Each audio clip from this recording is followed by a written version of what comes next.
What's up, Met fans? Welcome back to Talking Mets at Rob on this beautiful Sunday matinee game versus the Mets versus the Marlins today. How is everybody doing? Hopefully, everybody is doing well.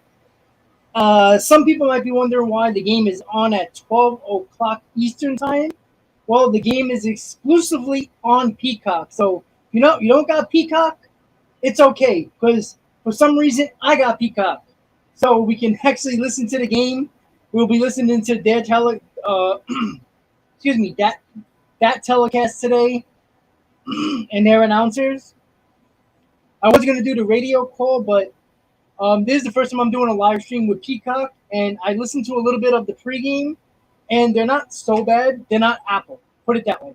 So you will be able to listen to the game and follow game day while you are here on Talking Mets and Rob on the live stream. So stick around, hang out. It's a very short pregame because, well, I only got home from work about a half hour ago. So it's going to be a short pregame. I'm going to say what's up to everybody in the chat. Not going to get to the comments. I'll skim through them really quickly, but I'll say what up to everybody and then get to the most important thing, which is the Mets possibly sweeping the Marlins today and getting out of Miami. And finally, I guess, getting rid of that Marlins curse. The Mets have done well against the Marlins. First time they played them in Citi Field, and then so far so good in Miami. So that's where we are right now. But we're going to go over the lineup. We're going to go over the pitching matchup. And we will go over whatever else we need to talk about really quickly before the game starts at 12:05. So, as you know, with Max Scherzer, he is not pitching today. David Peterson is. The reason why is because he did feel a little bit of, it's not discomfort, but a little bit of more soreness than he thought he would have after his rehab start. And what he wanted to do was make sure that there's not going to be any setbacks once he comes back. So that's a smart move. There's no reason why to rush it when if he was pitching today, he would pitch probably no more than 4 innings. So you might as well just give him another rehab start today. Let him go to 80, 90 pitches. Let him do 5, 6 innings. And when he comes back, he'll come back at the homestand, depending on when he's going to start. Looking like he's going to start in either Texas start or Houston, depending on who, depending on where he lines up after the rehab start today. So that's what we're doing as of right now. So David Peterson is pitching for the Mets today. But Scherzer will be back sometime next week during the Mets homestand. Also, Jacob deGrom threw 20 pitches in another live batting practice session at Citi Field. He is, if everything goes well with that and all the imaging looking well and he feels good today, there's a pretty good chance in the next week he will be doing his first rehab start. I don't know if it's going to be at Port St. Lucie, Binghamton, or Syracuse. We don't know that information as of yet. But we do know that rehab start is in the making.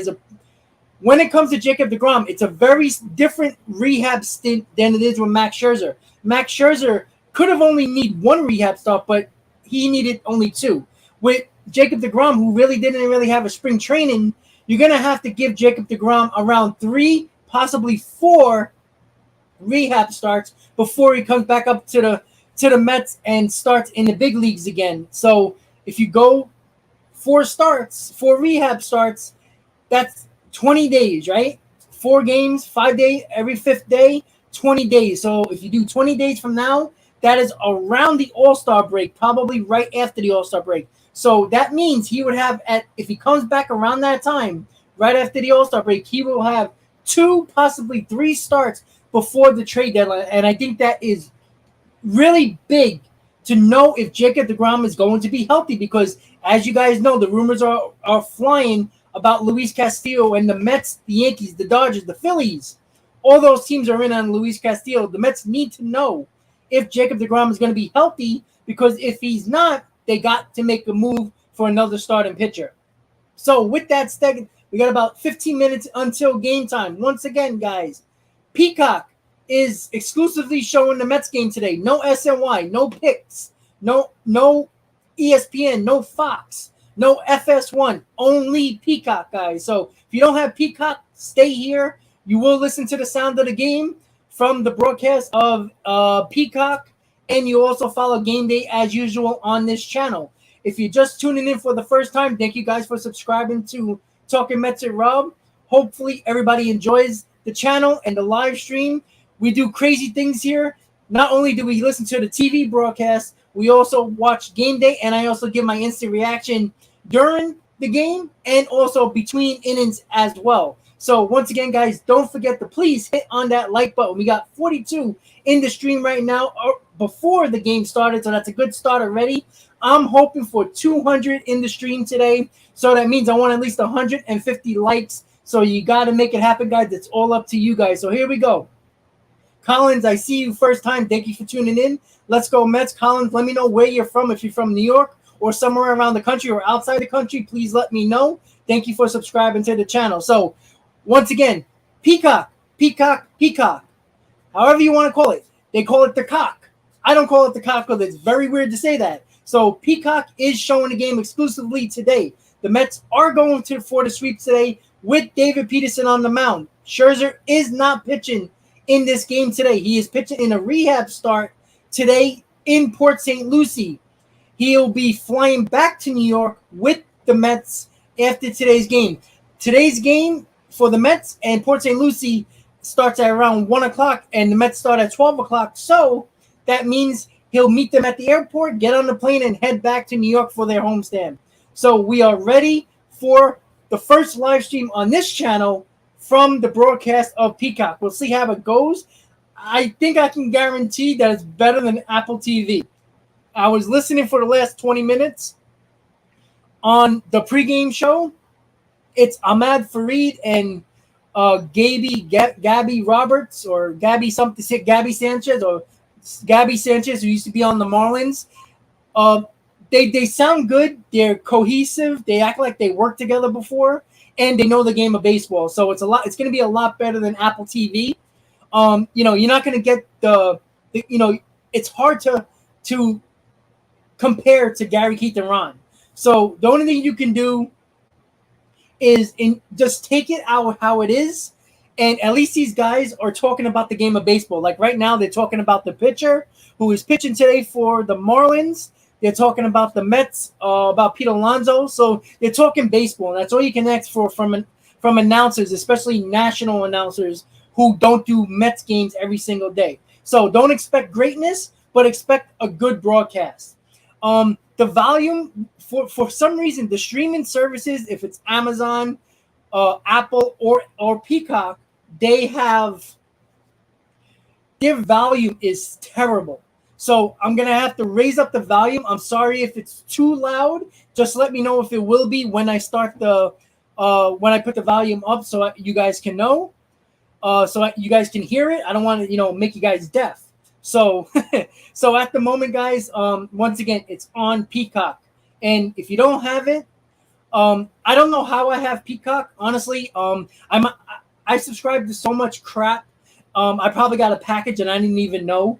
I just happened to turn on my PS5 and it was already downloaded and signed in. So again, it could have been somebody I know. I don't know, or I don't know. But all I know is that it's on. It's ready to go.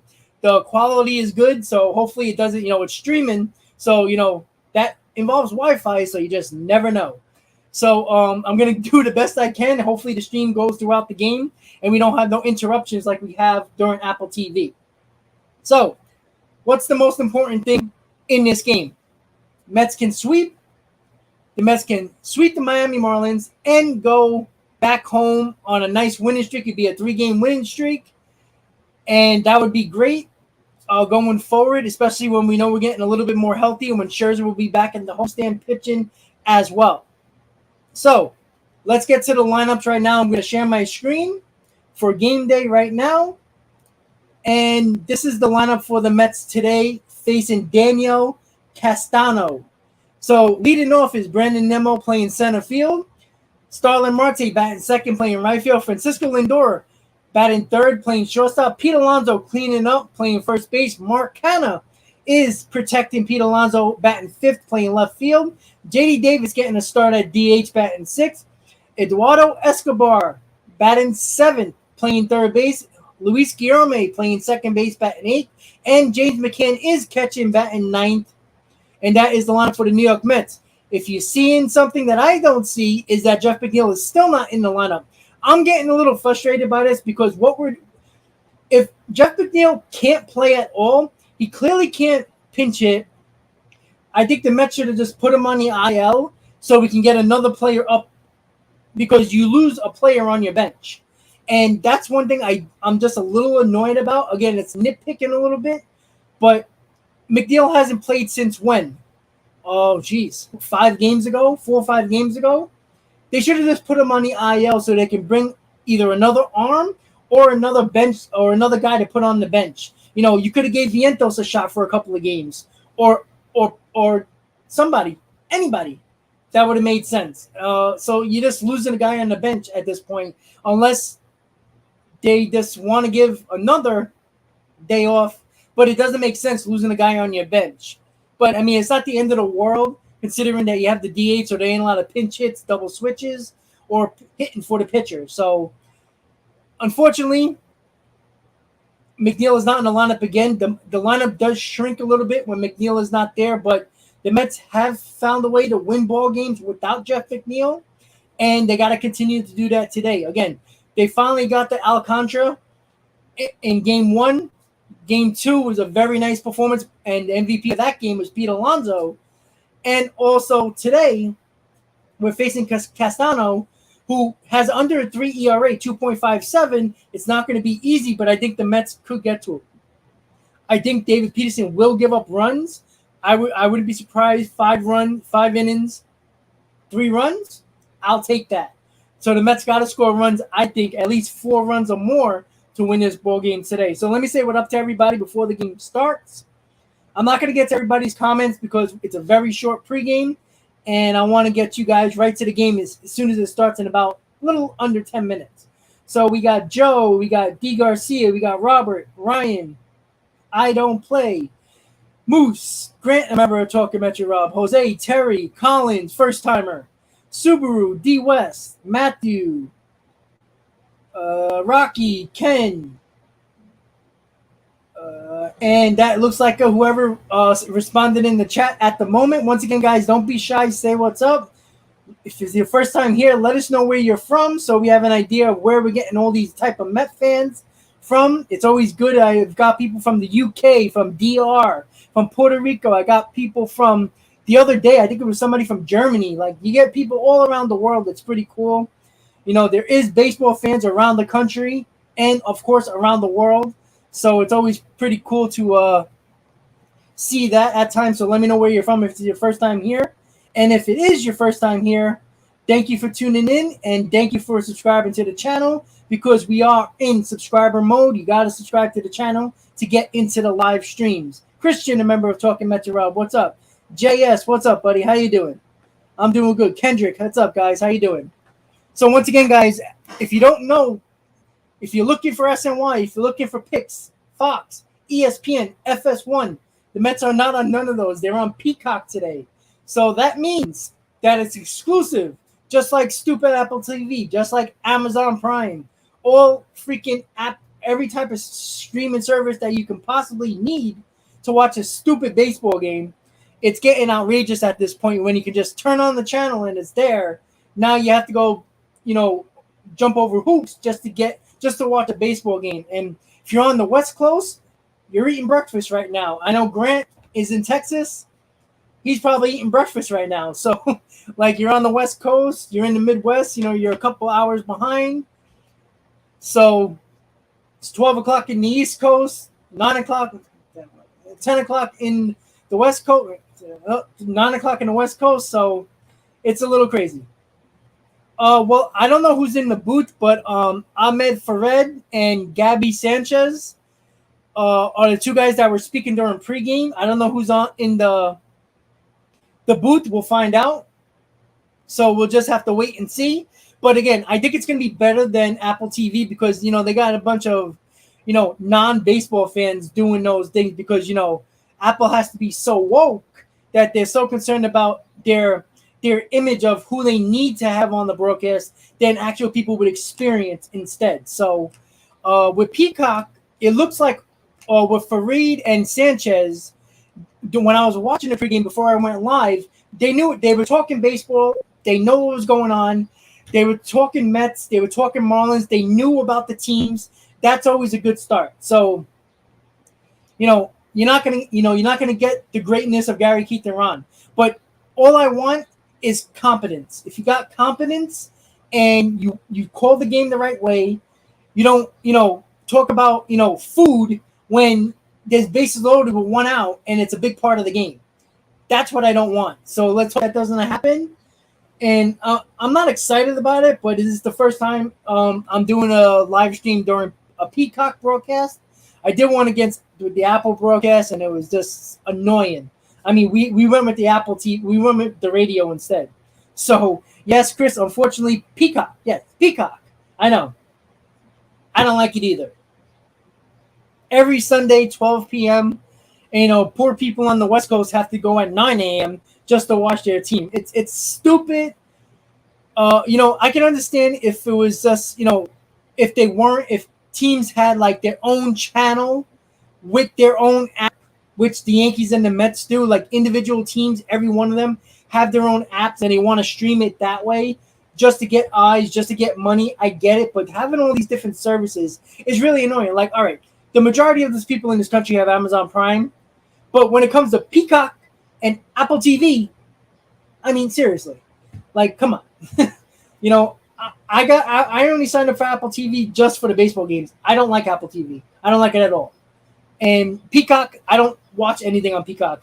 I just realized like I was actually going to just pay for the month so I could bring you the broadcast on this live stream.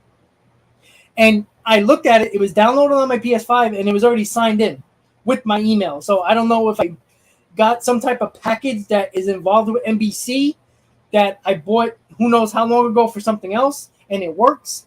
So that's what it is. So everything is just, it gets harder and it costs more. That's basically what it is. WFG, greetings from Germany. See, there you go, guys. Germany, look at that. Love it. Yeah, I understand money talks, but you know what? Manfred and the owners and even the players talk about trying to get fans more involved in the game and get new fans into the game. You're not getting new fans into the game when they can't even turn on a channel. Like, let me put it this way. If you're a fan, if you're a person who is not really into baseball but will turn it on if it's on TV or cable, fine. But a person that's not really a baseball fan is not going to go out of their way to find Peacock or download Peacock and get a subscription to Peacock to watch the Mets and the Marlins at 12 in the afternoon. So we got Cliff Floyd, Jason Benetti, and Tommy Hunter in the booth. So, Joe, you're right with Cliff Floyd. So we got a Met and a Marlin, actually, with Cliff Floyd. So that's kind of cool. Again, these guys know what they're talking about. So I'm not worried about it. We'll see how they call the game, but I think it's going to be a lot better than Apple TV. I understand, these services are going to pay a ton of money for this stuff, but it's annoying. It really is. But what are you going to do? Put it this way. I have it, so if you don't have it, it's fine. You get to hang out with me and other Met fans, and let's get the sweep today. So that's what we're doing right now. So I'll leave up game day. Right now because the game's about to start in just a few minutes. Well, hopefully it said 12:05, but who the hell knows? With these streaming services, they who knows? We don't know. So we'll just have to wait and see. So once again, guys, you got 63 in the stream right now. Please don't forget to hit on that like button. I'm expecting probably around 200 people in this stream because people are gonna wonder what channel is it on if you didn't pay attention that it was on Peacock. They're probably struggling, and now they're going to turn on YouTube and like, hey, somebody got at least something going on with the Mets and Marlins. Let's see what's going on. So at least I can bring you some essence of the broadcast during it. Yeah, Lane, a lot of people don't have Peacock TV. Honestly, I only realized it was Peacock TV early this morning when I was at work. When I was like, because I thought I was going to have to do overtime, and I didn't think I was going to be able to do a live stream.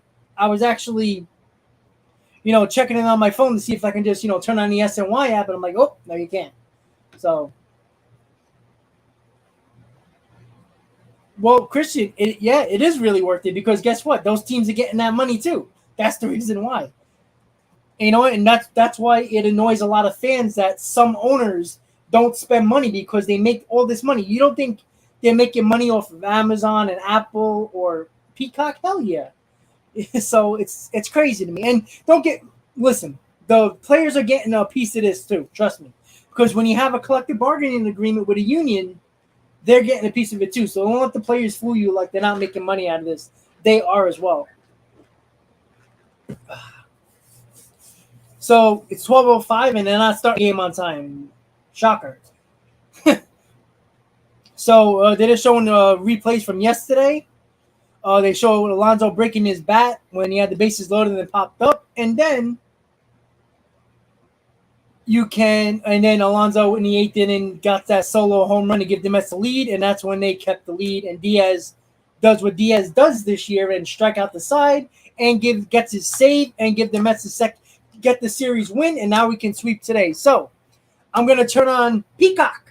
And let me make sure that you guys can hear it because, again, the streaming services, Amazon, Apple TV, and Peacock, their volume is terrible.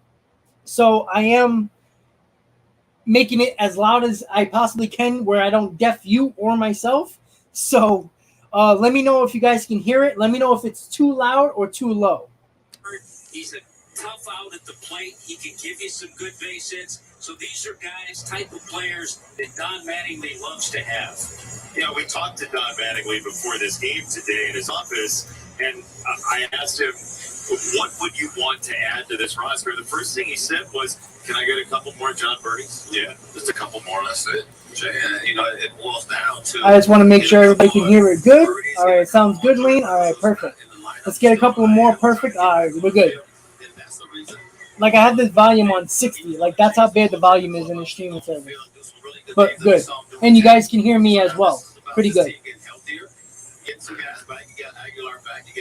Perfect. But you need more guys if you want to contend this stuff. Yeah, Cliff, that's a good point with Joey Wendell. He's expected to be back soon. He's been dealing with a hamstring issue. Brian Anderson. So we're just waiting for the game to start. It said 12:05. Obviously, it's 12:07, so they're already late. They're doing the flickering of the light, so the Marlins are going to come out just now, and the game is going to start. So I'm assuming like probably a little after 12:10, they'll start. So there we go. Gets you kind of feeling like a B game in spring training. You check in and check out. But once again, guys, please hit on that like button if you haven't already. We're going to get this stream out to more people. I want 200 in the stream today, and I'm expecting around 100, 150 likes. So that is the goal today. So it's up to you guys. The more you like, if you haven't liked it, please do. The more likes we get, the more the likes, the stream goes up at the top of the list for people who are looking for baseball content. So that's the goal today, guys, and it's up to you, and it's also up to me to keep you guys entertained. Ruben, a member of Talking Metro, what's up, buddy? Oh, thank you. Thank you about the lineup, Robert. All right, so I got the lineup right there now with the pitching matchup. David Peterson versus Daniel Castano, and the Mets lineup is on the bottom scrolling. Thank you, Robert, for reminding me. Well, you know what? It starts. We already got a 2-game winning streak. Let's make it 3 going home, where the Mets have been absolutely great this year. Honestly, I think if the Mets go on like a 7-8 game winning streak, I think they can like just take advantage of the NL East and just have that nice 7 or 8 game lead leading up to the All-Star break. That would be great. Yeah, you can't sign up to the free trial. It doesn't work. I know my cousin texted me and he was like, yeah, I signed up for the free trial and you can't get it. You have to actually subscribe and pay for it. So, yeah. Again, I don't know what subscription I have, but I have something with NBC. So, Robert, what are your thoughts on Yankees getting no hit? That's my reaction. I love it. Hey, Karen, how you doing? I mean, look, it's funny with the Yankees because I still don't think just because their record's the best team in baseball, look what happens when they face good pitching. Tell you what, So- watching events from afar, and I know Cliff, you've watched him a bunch, Tommy, you've seen him a bunch as well. So, I actually like the graphics on Peacock. It's pretty cool. Buckets of fun. And the camera angles are pretty cool. It is hard- Yeah, it's hard to believe $5.99 a month. that they can have this much fun when you have So, the yeah, boys. I mean, with the Yankees, again, I think, look at the guys that are having career years, you know? You have like, a lot of adversity, but All they those guys. figure out But you know what? Who cares about the Yankees? cures a lot. It just cures a lot of that. So, the game's about to start. I'm going to raise the volume a little bit more. And Nimmo's coming up to the plate. So, here we go, guys. Mets versus Marlins. Mets are going for the sweep. Let's go, Mets, guys. It's the Mets and the Marlins, and the Mets going for a possible sweep here after 2 home runs yesterday from Pete Alonso. First pitch. That is inside for ball 1, and rarely is it that after first pitch you talk about the plate umpire. But Buck Showalter was so excited today to watch Pat Holberg work behind the plate because of how accurate Pat has a reputation for being. Well, he also said Let's go, Brandon. NFL game, so did he just, well, he did. He did say that. But Pat, in the umpire community, I don't know how much you traffic in the umpire community, Tommy or Cliff. Pat Holberg is renowned for his accuracy behind the plate. I would give him a raise. Give him a raise right away. Absolutely. These type of guys get 4-year, $200 million deals. 2-0. And Nimmo's hit a double. Game day's way ahead. Because, you know, when you stream, it's going to be delayed. So that's a good start for Nimmo.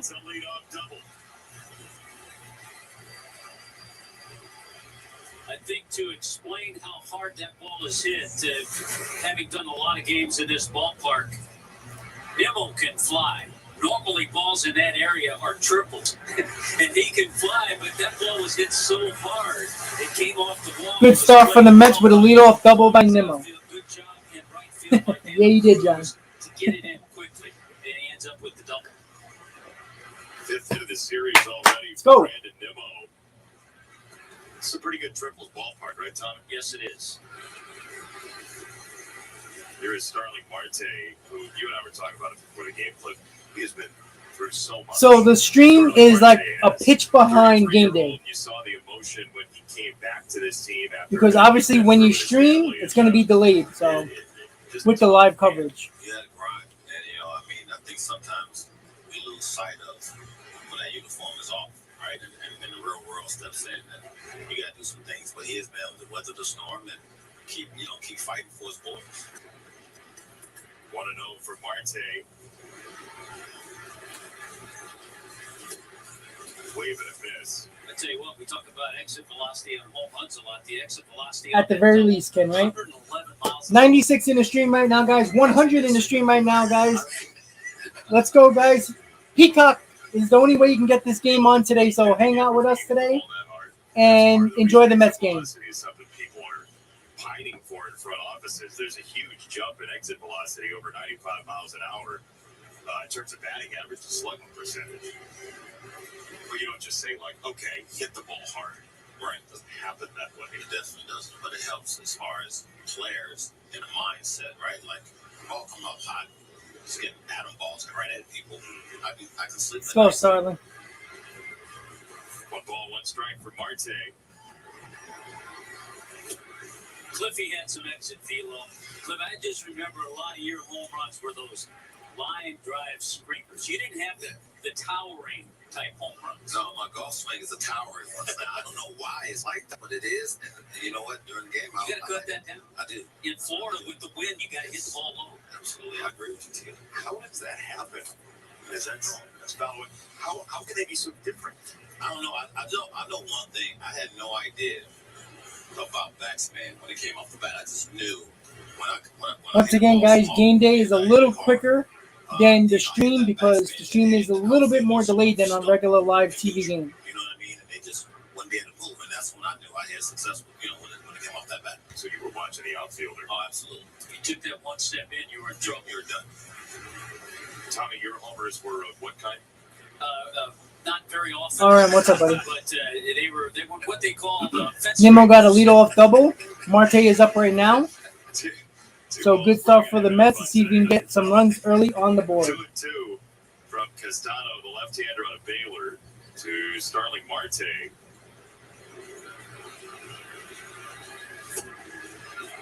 Inside, 3-2, a little thrown from the crowd. They thought maybe strike three. No, we talked about that cutter for Castano. Last year, he was fastball. Once again, guys, the stream is delayed one pitch compared to game day. So you're already going to see it on game day before you're going to hear it, unfortunately. All right, so first and second, nobody out with Lindor coming up.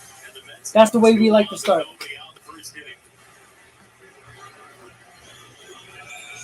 Here's a guy who's been such a revelation, and we expected that he would grow into the spot in New York. You hear the response he gets. The Met fans on the road here. Francisco Lindor has jumped so much this second year. He really has. I mean, a lot of stuff that happened last year is just him trying to find himself in a tough city. Expect a lot, especially with the deal he signed, and he's trying to live with the expectations he's in. But I think the biggest part is, the second year everything calms down. You see big picture. He's able to sort of chill a little bit and understand that, he's a great player. Look in the mirror, challenge himself to be great. The little things. His parent, his mom was in town, City Field last week, and boy, they have no serious. Yes, a little bit of a surprise for Francisco Lindor. Yeah, come on, Frankie. It's been a while. He said she basically, disappeared because of the COVID pandemic and everything going on with that. Slider hits the corner, 1-1. Fans don't realize, and we've talked to Don Mattingly over the last few months about guys like Jorge Soler and Avisaíl Garcia signing contracts, pretty good contracts, certainly not the level of Lindor's, but it's pressure on them. Yeah. You come in, fans just don't understand that, and sometimes it takes a while to make that adjustment. 1-1 in the air, right-hand side. Williams is out. De La Cruz comes in, and De La Cruz makes the catch for round number one. That's a big out for Castano. It doesn't get any easier, though, with Alonso coming up. This is a pretty loaded lineup the Mets have here. All right, so Lindor popped out. Pete Alonso coming up. Pete Alonso had a great game yesterday with 2 home runs. And obviously the big one in the 8th inning to give the Mets the lead and the go-ahead winning run, basically, that we found out after the Mets won that game when Diaz took out the side. I think that's credit to their hitting coach, Eric Chavez, who's not an easy out in his career. He wants to put pressure on that opposing pitcher from the first hand on.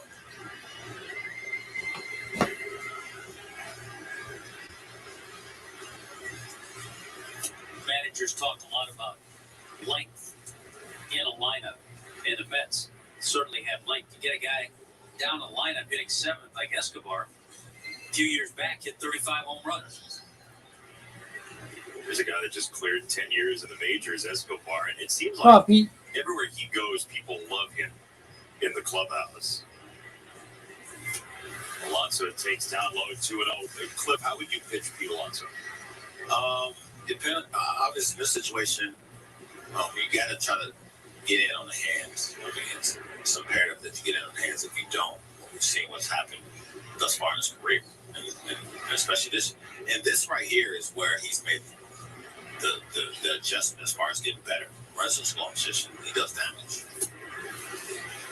All right, 3-0. Oh, he's swinging. I didn't mean where do you put it? Yeah. That has changed, I think, over the years, Cliff. Pretty much nowadays, 3-0, with the exception of a few hitters.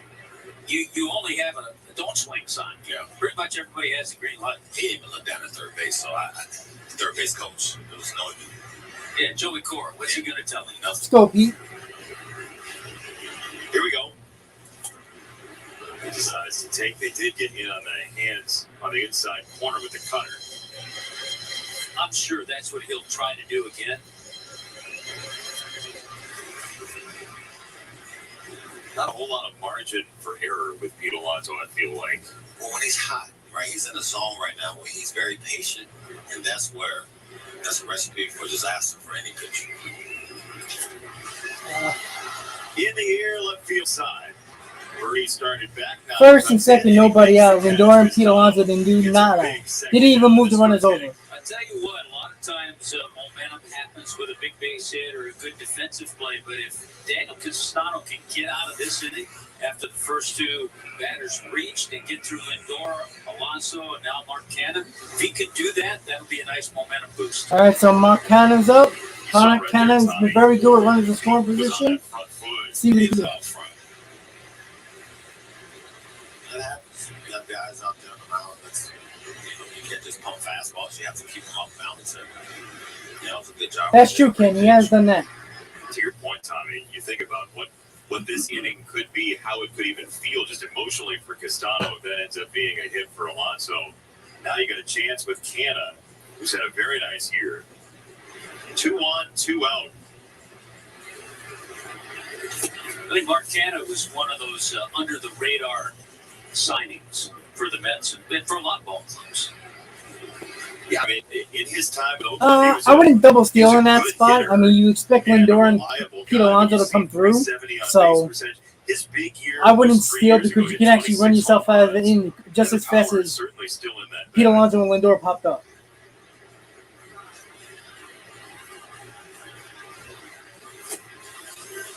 Slider down low, 1 ball, 1 strike. A lot of sliders here in the first inning from Castano.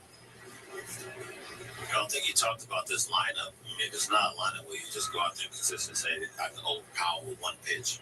You can't be one dimension with this Mets lineup. Well, baseball has been reading about Sandy Alcantara over the last few weeks. And, Come on, Mark, let's go. It was a tough matchup. Let's get at least one here. Pitched all right, but a tough lineup facing the Mets Friday night. Not his best stuff that night, right, Tommy? Not his best, and he still went 7 innings. 1-1. Fouled away. And every once in a while, you get away with one. KTU Rob, I agree. 100%, buddy. Makes no sense to me either. Just to get one good swing off and then come back up here. When's the last time you were at a batter's box? Long time. You don't just go mess around with the local batting cage. Well, if you're looking at game day, Just leave alone. Jason's working on his golf. obviously, it didn't work out for the Mets score run. Well, you know what? We have an old-timers game coming. It's hard for me to believe that you're an old timer. Yeah, well, 50. Yeah, August 27th. Yeah, it's going to be fun. We're all getting old. City Field's going to be fun. Looking forward to it. 1-2. How about that from Castano? All right, so Connor struck out. The Mets did not score with the first 2 men on base. Lindor, Alonso, and Canha did not get the job done. 2 pop-ups and a strikeout, and the Mets did not get 1 run in the top of the first. So we're going to the bottom of the first. No score at the moment. So once again, guys, the game is on Peacock. Again, just to let you guys know, because it's only streaming on Peacock, it's going to be a little bit more delayed than game day. Because the people who update game day are at the actual game. So they have obviously the live coverage right there. So they're updating game day right away when the streaming services is a pitch behind. So, the Mets have struggled against lefties on the mound. So that's one problem that we're having throughout the entire year. So, I mean, it's unfortunate. Nimmo got the double. Marte walked. I mean, you expect Lindor and Alonso to come through, at the very least move them over, and they couldn't do it. And even Canha struck out, which is a rare occurrence. So at the moment, no score, going to the bottom of the first. Just wanted to let everybody know that if you didn't know, I went to the Brooklyn Cyclones game yesterday in Coney Island with the 7-Line Army. This was the jersey. It says Brooklyn Cyclones of Coney. The BC, the Brooklyn Cyclones logo with the 7-Line logo. Let me just give me a second.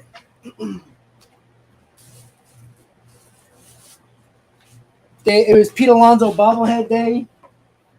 There you go. That, and they also gave out these hats to the 7-Line people. All these Brooklyn Cyclone hats, the blue and orange. So these are going to be giveaways. These hats. So make sure you can be a member. That's how you win any type of giveaway that I do during the channel. So that's what's going to happen at the moment. I just want to let you know that I got a couple of things that I'm going to start giving away. So if you're a member of the channel, obviously you're in the running for a giveaway. If you're not a member, become a member, and you can have a chance to win one of the giveaways. And I do a wheel spin, a random wheel spin to pick the members that win. So we're going to the bottom of the first. David Peterson on the mound, no score. John, I did not go on that roller coaster. I ain't gonna lie, I was too drunk. So that wasn't happening last night. So here we go, guys. Bottom of the first, no score. For Chris Bassett, they've really helped out too. Yeah. So John Birdie leads it off. 32-year-old former Blue Jay, went through the minor league rigmarole for years and years, and man, he's been important. Rooney, what's up? Yeah, he's. I agree. Let's get that dough. Let's get that dough. Every team needs because he can play so many positions. And in this day and age, I think we see that. As you can see, guys, they're a batter ahead now, so that's not good. Game day's a batter ahead than the stream. Today, but he can play short, third, center, second, all over. Did Buck say something about that last week? The All-Star game, they should have a select category. Yeah. For utility players like Birdie. He was talking about Guillorme, his own utility guy, as Birdie slices this ball to right field. That's down, tracing the line. He's on his way for second base, and the Marlins have a leadoff double from John Birdie. I always like to say, if you look in the dictionary under spark plug, you're going to see a picture of John Birdie, and that's what he does. Just gets enough of it, drops it down. Well, it was the a good right pitch, line, but you can't do nothing about that. He knew he was going to have a double. I mean, he's a large part of the Marlins being second in baseball and stolen bases. Well, that's what they're trying to do, RM. They're trying to go national. That's the problem. So Birdie at second and Rojas. Yeah, Birdie's been annoying against us. No Jazz Chisholm in the lineup today, getting the day off. We'll see if he's available to pinch in later on in the game. You always wonder if you have max spasm. T-Hut. Chances are you probably don't. Well, that look right there tells me he's not doing anything. Yeah, he came out of the game Friday night. Right. He did play yesterday, but I'm sure that back has spasmed up a little bit on him. 1-0 to Rojas. It's fouled away. 1 ball, 1 strike. Yes, no Chisholm. I will not call him Jazz. Chisholm. Eric, good morning, buddy. Just loves the way he goes about his business on a day-to-day basis. Yeah, and he's seen the transition. He saw Miguel Rojas in Los Angeles as a club guy only.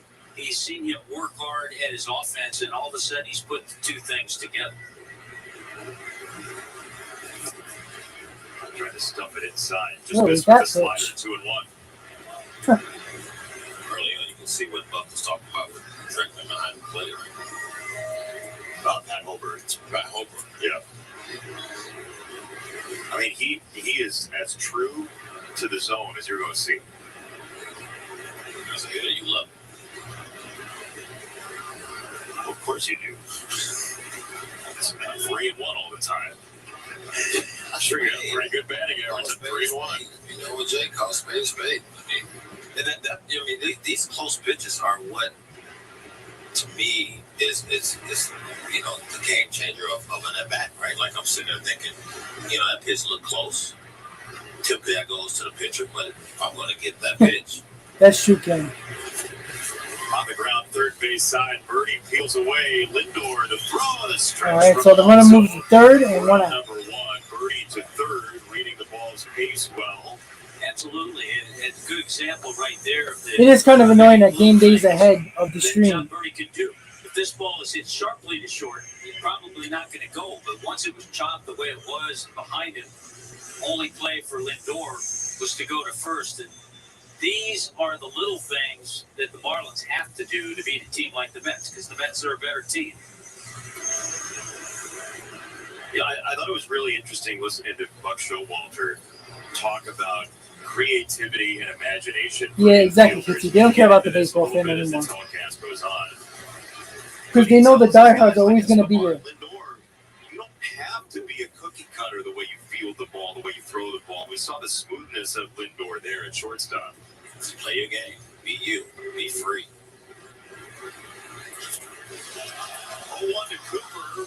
We'll get the first run home. All right, so it's a sac fly for Cooper, 1-0 Marlins. Birdie tags, and it's 1-0 Marlins thanks to that read by Birdie on the ground ball. Well, the guy the Marlins want up in that situation is Garrett Cooper. He's going to make contact. He's not going to try to hit a ball out of the ballpark. And you're right, thanks to John Birdie, he was able to get that ball deep enough to score Birdie for third.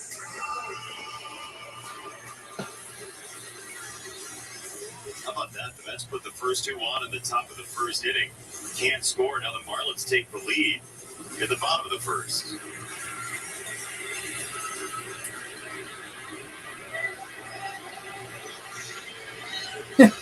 Here's Jesus Aguilar. And he takes ball number 1 for Peterson.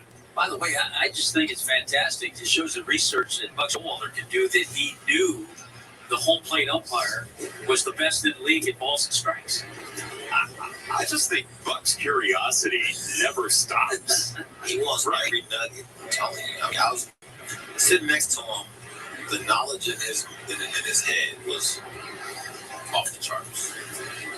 This just ripples foul. It's 2-1. Tommy, when is the last time you heard a manager say, "I'm excited to see this umpire"? Yeah, I thought he was going to talk about one of the players. Yes. Yeah. I agree. As long as we win. He's great.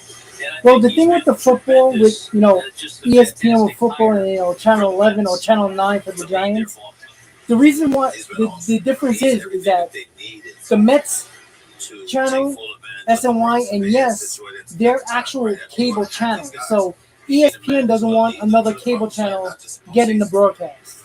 If it's a local channel, like, or a regular national local channel, like Pix 11 or UP or My 9 or Channel 7, or even though it's ESPN broadcast, but like NBC, CBS, like that. Joe Madden,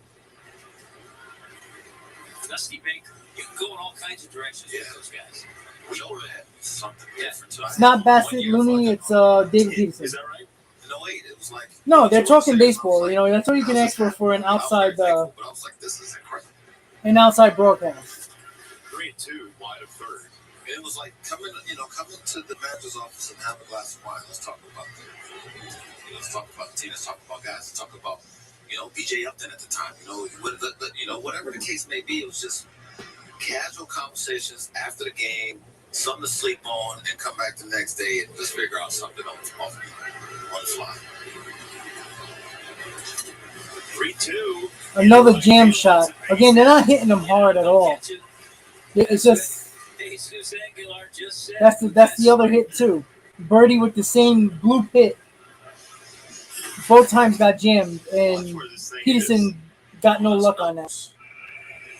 I guess sometimes as a pitcher, you just have to shake your head. He made a good pitch. I agree, KT.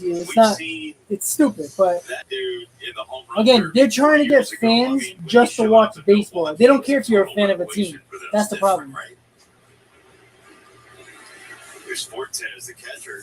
Oh, that's a wild pitch. It's away from McCann. And now it's a runner at second with 2 out. That ball just sailing. There's another guy who has fun, and Aguilar will talk to everybody in the infield. Even if he makes an out, he'll go make the rounds, first base, second base. He's got the middle guys. He already talked to Alonso. Yeah. Well, Lindor's like, dude, I can't talk for very long. I have to play shortstop.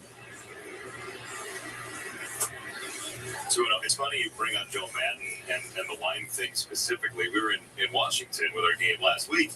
And Gordon Beckham was doing the pregame show and a postgame show with Ahmed. And he and Dave Martinez must have had a 15-minute conversation on wine just because Joe Madden taught Davey how to drink wine. Yeah. And then you go deeper into it, and it's not like Joe uses that as a tactic. It's very rare for somebody that never watched baseball in their entire life to start watching baseball all of a sudden. Unless, you start dating somebody, or you get in a relationship with somebody that likes baseball and you just, to support it, and maybe that's the way you like it. But other than that, you develop a love for the game when you're a kid. And Peacock and Apple TV and Amazon Prime is not drawing in kids to watch baseball. It's just not happening. What draws kids in is playing it. And Dave just reached across, grabbed the bottle, started drinking out of it. Joe woke up and said, "What are you doing?" So Peterson is already over 20 pitches in this inning, 22 to be exact. So it's not the way you want to start the first inning for sure. Buck Showalter has these Mets in first place in the National League East, 47-26. Atlanta has gotten very hot. They're just 5 games back at 42-31. 3-2. All right, so David Peterson struck him out, only gave up 1 run in that inning in the bottom of the first. After 1, the Marlins lead 1-0. All right, guys, so we got 128 in the stream right now. If you're just tuning in, please don't forget to hit on that like button. Once again, guys, it's exclusively on the Peacock streaming platform, not SNY, not ESPN, not Pix11, not Fox, not FS1, Peacock only. So if you don't have Peacock, stick around, hang out. We'll listen to the game together. I'll watch it. You can listen. I would love to put the stream on my stream itself, the game itself. But again, copyright issues, I can't do that, unfortunately. But what I could do is do the next best thing is that at least you can hear the sound of the game and give my insight about the game.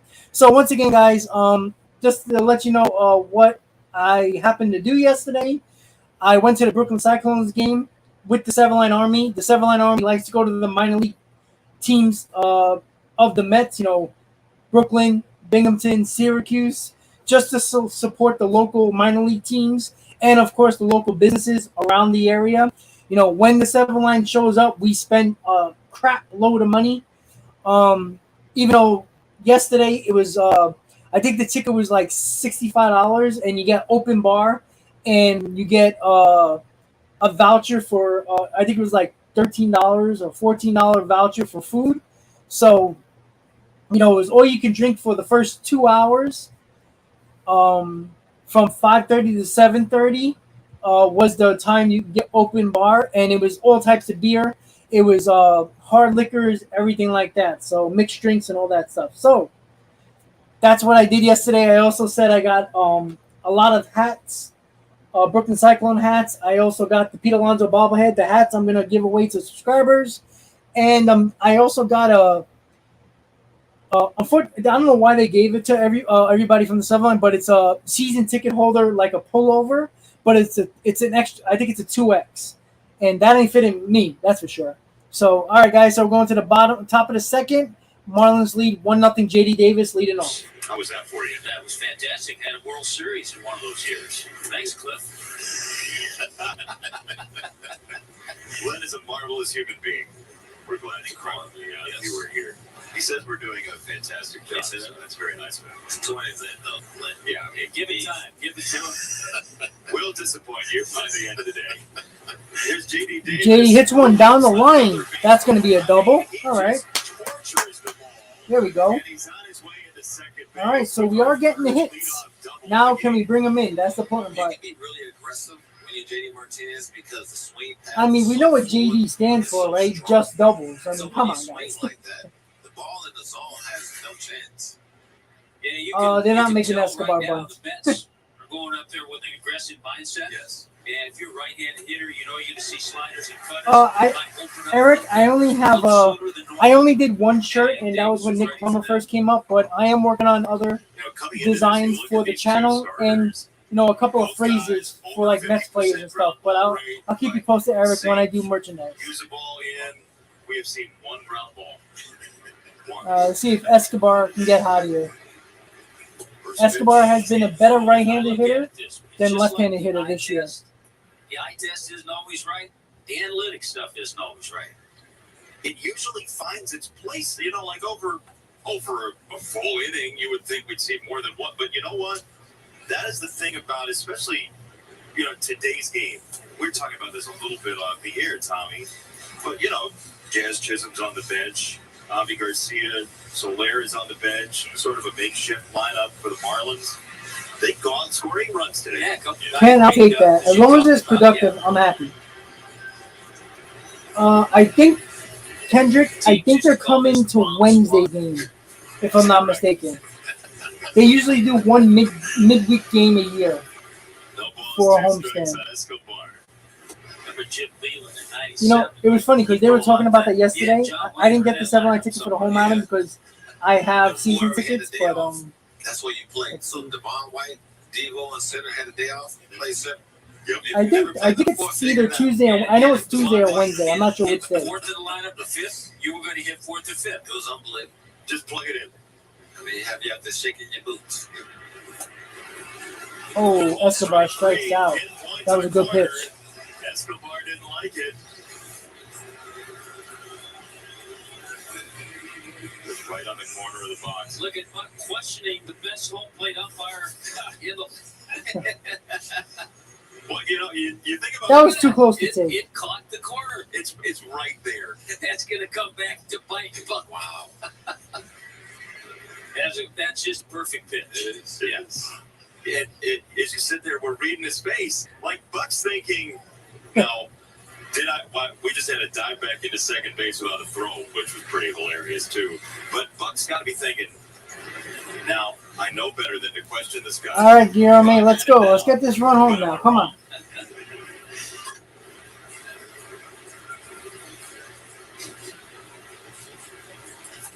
This is on the ground to the right side from Guillermo. Well, it's productive, but now it's 2 outs with a runner on third. Castano, 2 down, and James McCann coming. Eric, no SNY, only on Peacock.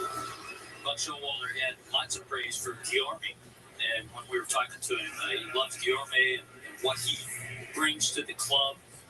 No, we still got Smith on there. He's on the roster. At that time, just a 3-1 put out. I didn't think I was going too far out on a limb to say we would get. I already like this broadcast 100 times more than Apple How TV. often do you see it? That's what you call it, right? Oh, yeah. Unbelievable. Also, they get a lot of them. 2 down for James McCann, who's back from that hamate boning injury. Have either of you had that? I have. You did? Yeah. They just took it out, right? We took it out. I mean, it's a little hook, and technology is. Isn't it a bone they say you don't really need? You really don't need, but I hate to say you don't need something in your body. I mean, and doctor tell you, I guess you got to believe that I didn't need it. And I came back in about 3 weeks. Did you feel the difference? Well, it hurt. Come on, James, let's go. 2 RBI here. I mean, could you say like, oh, now I know that I don't have the hamate bone in my hand? No, you can't feel anything, right? I just knew that, like anything else,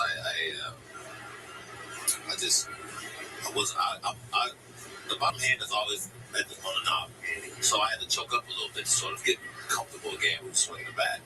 That was the only thing that was different. Rehab was cool. Were you afraid to get jammed? That didn't bother me as much as that knob. Out in that area. So I just said, look, choke up a little bit, put a little tape there and figure it out. But you see he's choked up just a little bit. Just get a good feel. But it's all in the tape. It's all in how that how that thing feels. And once you get back out there, man, you got to forget all the stuff that you work hard to get back with the rehab. Well, you saw game day, so I'm just gonna take it off. We're gonna listen to it until they actually call the strike ball. But he did swing and miss. All right, so he did strike out there. The Mets once again had a runner in scoring position and did not get the job done. Marlins still lead 1-0 going to the bottom of the second.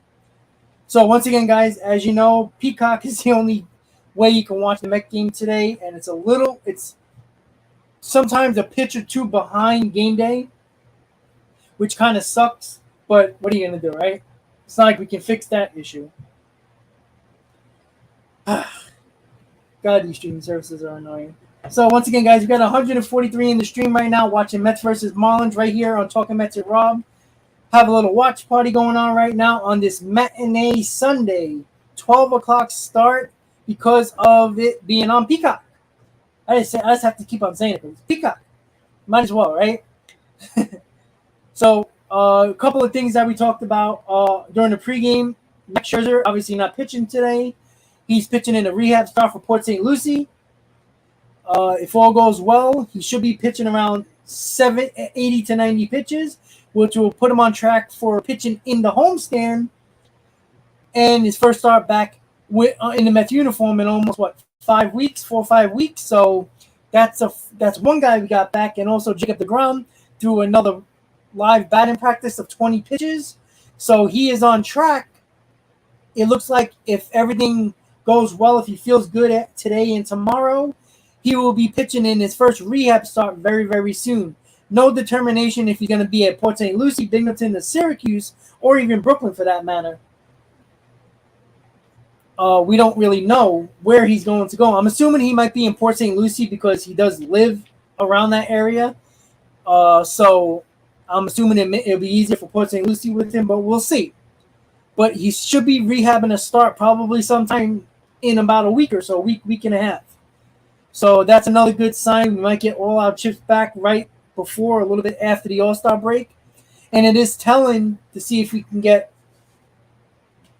Oh, he is pitching in Binghamton. Okay. So they just announced it. So I'm surprised it's going to be Binghamton. But okay. So he's pitching in Binghamton on Tuesday, which kind of makes sense because the Mets will be back in New York by then, so that does make sense. All right, guys. So bottom of the second, Marlins lead 1-0. That's one of those, like, how does that happen? You're snacking on runners in scoring position all year long, and then suddenly it goes away.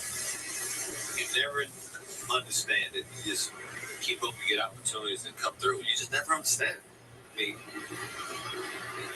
actually, that's kind of the point Don Mattingly has made a few times, to just give you the traffic. Yeah. Sooner or later, some big hits will come. That's a 3 for 20 with runners in scoring position this series, and they're 2-0 in the series. I mean, that's the home run ball can wallpaper over a lot of things. That's why people seek it out so much, even if it's a wall scraper. Well, it's a great point, but I don't appreciate that. You're welcome. So Scherzer pitches on Tuesday. He'll be ready to go the day before the 4th of July against Texas. So there we go. If you manufacture, get guys over, get guys in. Now look, I want them. So let me ask both of you: can you feel? Hey, Michael, remember talking about you. What's up, buddy? When there's traffic all day, Absolutely. So he's got a word. you can see it though in the batter's box. Oh yeah, You think? he's fidgeting. Swing and a miss, strike 3. All right, so that's a nice pitching by Peterson. Got the strikeout. And yes, Holderman is rehabbing in Syracuse. Against lefty pitchers, but it's been a nice little start, a learning experience for Jesus Sanchez. No, it'll be next Saturday. Really nice Oh wait, start. actually, let me see. Hold on. Sorry. Cooled off somewhat, but it is 10th home So if he run, pitches last Tuesday, night. So which is having 28. a solid year for basically his first full year, getting an opportunity to play Well, the center 5th field. day would be Sunday the 3rd. Excuse me, Sunday the 3rd against the Rangers. De La Cruz, 25-year-old, who we saw in the pregame show, chasing down a balloon Oh, that's in awesome. Citi Good to Field you. last week. Yeah, I saw that. He thought about tossing it back up. John, but he's what? look, I'm You got tired of about, this what, run. I'm just gonna 3 pop weeks? this thing. Until that, a lot Strike can happen. harder, too, it's fine.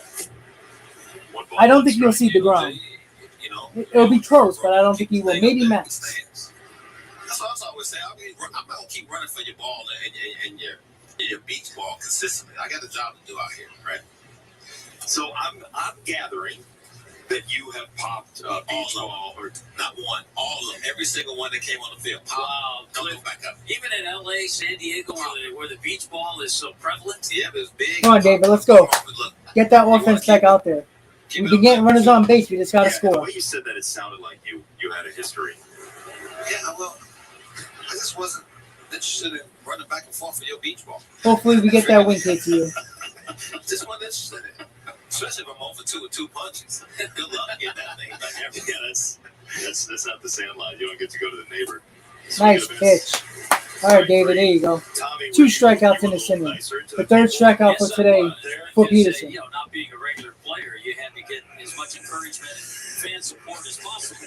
So, Once again, guys, I can if honestly you're tuning remember in, one day Ricky please take a Fielder second and please hit MVP on that like button. shagging out right That's the field. most important thing at the moment so we get the stream out to more people. At the time. saying, hey, wait a minute now. Give me a standing O if I get this game as a pinch hitter.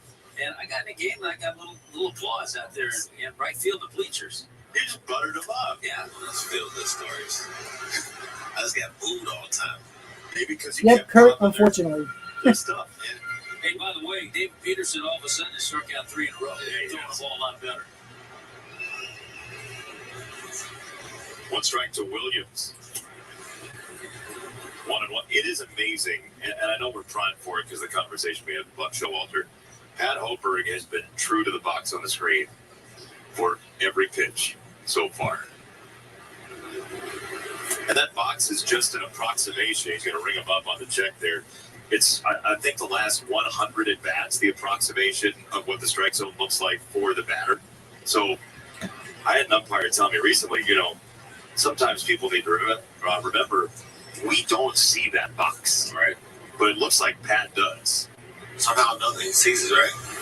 Yeah, We just saw a check swing. I won't get into a little bit in the game. We had a couple players I've been talking to about how come we can't implement the check swing into a replay challenge. I think it's something that really needs to be looked at, especially when it gets to All right, here we go. I got a thing about that I want to talk about. Peterson strikes him out and strikes out the side in the bottom of the second. 4th strikeout for Peterson, so that's a really nice inning to bounce back from the first inning. Mets are coming up in the top of the 3rd. It will be the top of the order for our Metropolitans. Again, the Mets had 1st and 2nd, nobody out in the 1st. Lindor and Alonso popped up, and Mark Canha struck out. Again, the Mets had 1 out, I believe, with a man on 2nd and couldn't get the run home. So they've been getting people on base. Sooner or later, I think they're going to score the runs. That's what the Mets team does, especially when they're actually hitting the ball. And J.D. Davis and Nimmo has hit the ball pretty hard. And the Mets got a couple of hits. They got 2 hits on the day right now. But I do think they're going to score some runs. And Peterson, if he pitches like he did in the 2nd inning, he's going to be very hard to beat. So once again, guys, we've got 139 in the stream right now. Thank you guys for tuning in to Talking Mets with Rob and Mets versus Marlins Watch Party. I really do appreciate you guys tuning in. And if you're a new subscriber, please say what's up. I want to give you a shout out for being a new subscriber to the channel. And I hope you enjoy it and keep on coming back for more Mets content. So once again, guys, the most important thing for you guys is to just hit on that like button. I noticed we got 137 and we have 57 likes. So that means at least, let me do my math, about 80 of you guys still haven't hit that like button. So, some of you might be working, some of you might be driving. Please don't hurt yourself. I don't want to get anybody hurt if you're just sunbathing in the sun or doing what you got to do. Just be careful, but please hit on that like button when you get a shot. So here we go, guys. Top of the 3rd, Marlins lead 1-0. Brandon Nemo leading off in the top of the 3rd.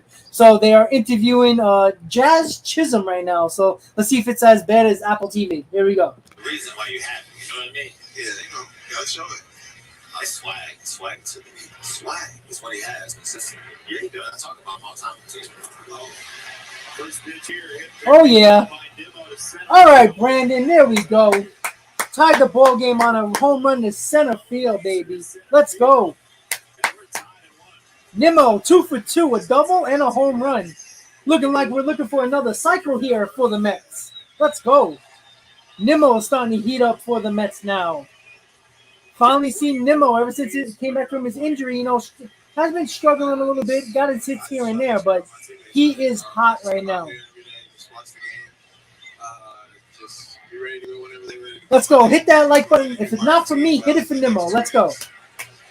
Super. How you doing? Thank you for tuning in. Last night, or did you find out today you weren't in the lineup? Found out today. Woo! Met fans are saying, let's go Mets. Here we go, guys. I guess he just wanted to give me a rest day. I think he preferably wanted to give me a rest day yesterday. Bobby, member of Talking Mets with Rob. Let's go. Today. My family was in town. There we go. A lot of friends are in town. Oh, wait a minute. Jazz Chisholm Jr. You want the supercharger the show. No, man, what's up? There's no way you're getting a rest day last night. Yeah, for sure. Hey, what did you think of the hair on the bobblehead? Oh, yeah, that's down the line. That's a double for Marte. Let's go. Oh, yeah. Let's go. I told you we were going to score some runs. Thought I was playing, guys. Let's go. Now let's hit that like button for Marte now. Let's go. Hashtag Nemo like button. Hashtag Stalin Marte like button. Let's go.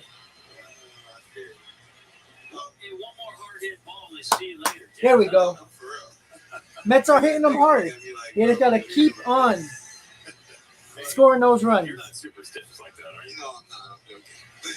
But I know a lot of people are though. So Michael, how you doing, buddy? I'm not a superstitious. Let's go, I Frankie. don't think I'm wearing the same thing or anything. I don't do anything the same every day. Unless it's like a routine that I've been doing for years. Let's talk about your last 4 games, 6 for 13 at the plate. 1 long ball, couple doubles. You've really, it looks like you're zoned in on the strike zone better. You're taking balls the other way a little bit. How do you feel? All right, guys, we got 75 likes. Let's go. 150 in the stream right now. Keep hitting that like button. Trying to learn how to control my zone a little bit more right now. And Lindor hits it to third, and he is out. Didn't move up the runner. 1 out. But I just had to come back to it, shrink the zone again. Well, you know what, Joe? The radio broadcast is going to be delayed too because I'm going to stream it on my phone. So it's probably going to be just as delayed. Unless you guys want me to do the radio, it's up to you guys. Yesterday, something about that, like, I remember when I really just became myself. I think I was really like 15 or so. You guys want the radio call? I'll put the radio call up. That's not a problem for me. The scout came up to me, and I think, I'll tell you this, I call this the day that I stopped lying. Oh.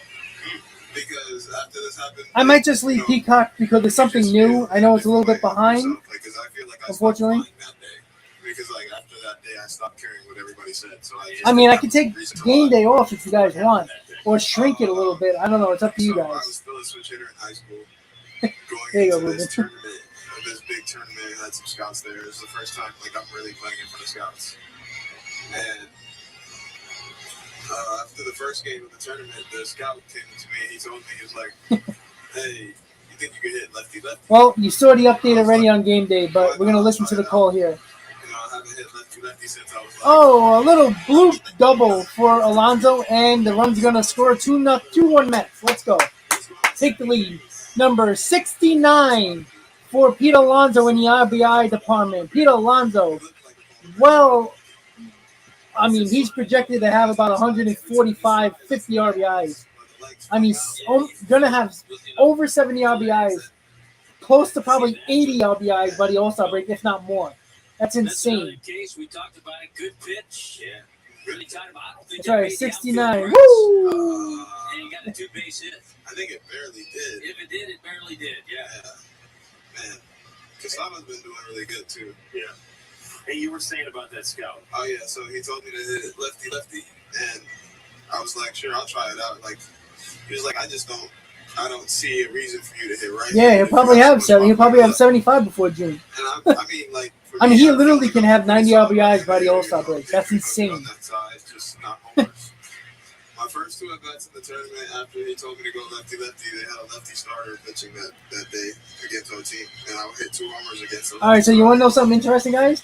Game day and Peacock The scout came up to me, he was like, "You're are gonna a be big." little tiny bit behind. It's getting closer. And It's still, from that it was day, 2 so pitches he's behind. like, Now it's 1 "You're gonna pitch take care behind. of all your family. Nobody's gonna have to worry about That's a nothing. You're gonna start. pay everybody's bills." And from that day on, it was just the day I stopped lying, because when he told me that, I was like, if I'm paying everybody's bills, ain't nobody got to tell me what to do. You know? And by the way, guys, let's vote for our Mets Your personality there, for the because All-Star you're like, game. hey, I'm gonna pay for everybody. Hey, Jason, what's up, buddy? It's all good. When you in your mama's house, what she say? You don't pay the bills, right? I'm out of here. Yeah, you do you. But right now, you're going to do what I tell you to Right. do. Yeah. Oh, Texas Liberty. Hey, believe me. You know what? I've been there. I'd rather deal with the When he Houston told me that, fans I because I was can't like, stand I Yankee ain't gotta lie to fans. nobody Oh, anymore. If you already told me I'm gonna be a big leaguer, my grandma been telling me I'm gonna be a big leaguer. I've been trying to tell her I'm gonna be a big leaguer, and now scouts coming up to me and telling me that for real. So it all changed from that day to say, like, I don't care, just to be myself. Yo, Jazz, I just came back from the Bahamas, man. And you didn't even call me. No, so you know, peep game. You know your thing.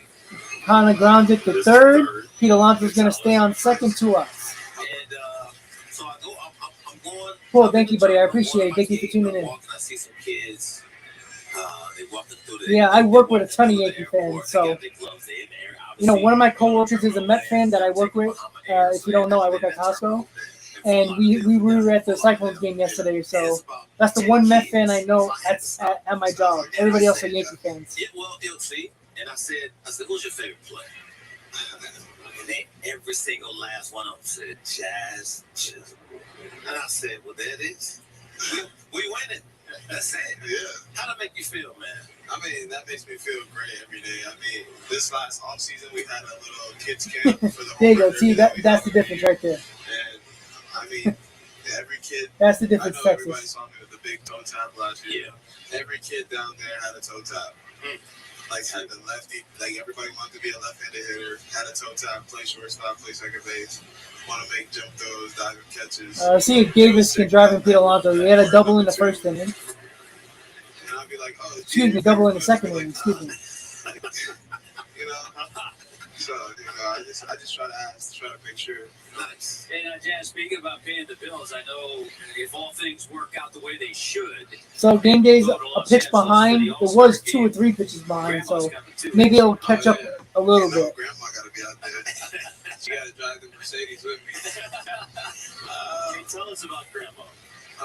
Man, she's just so amazing. She came out here. She doesn't live out here. She flies out tomorrow, I think, to go back to Bahamas. But she's just an amazing woman. You know, she's always been there.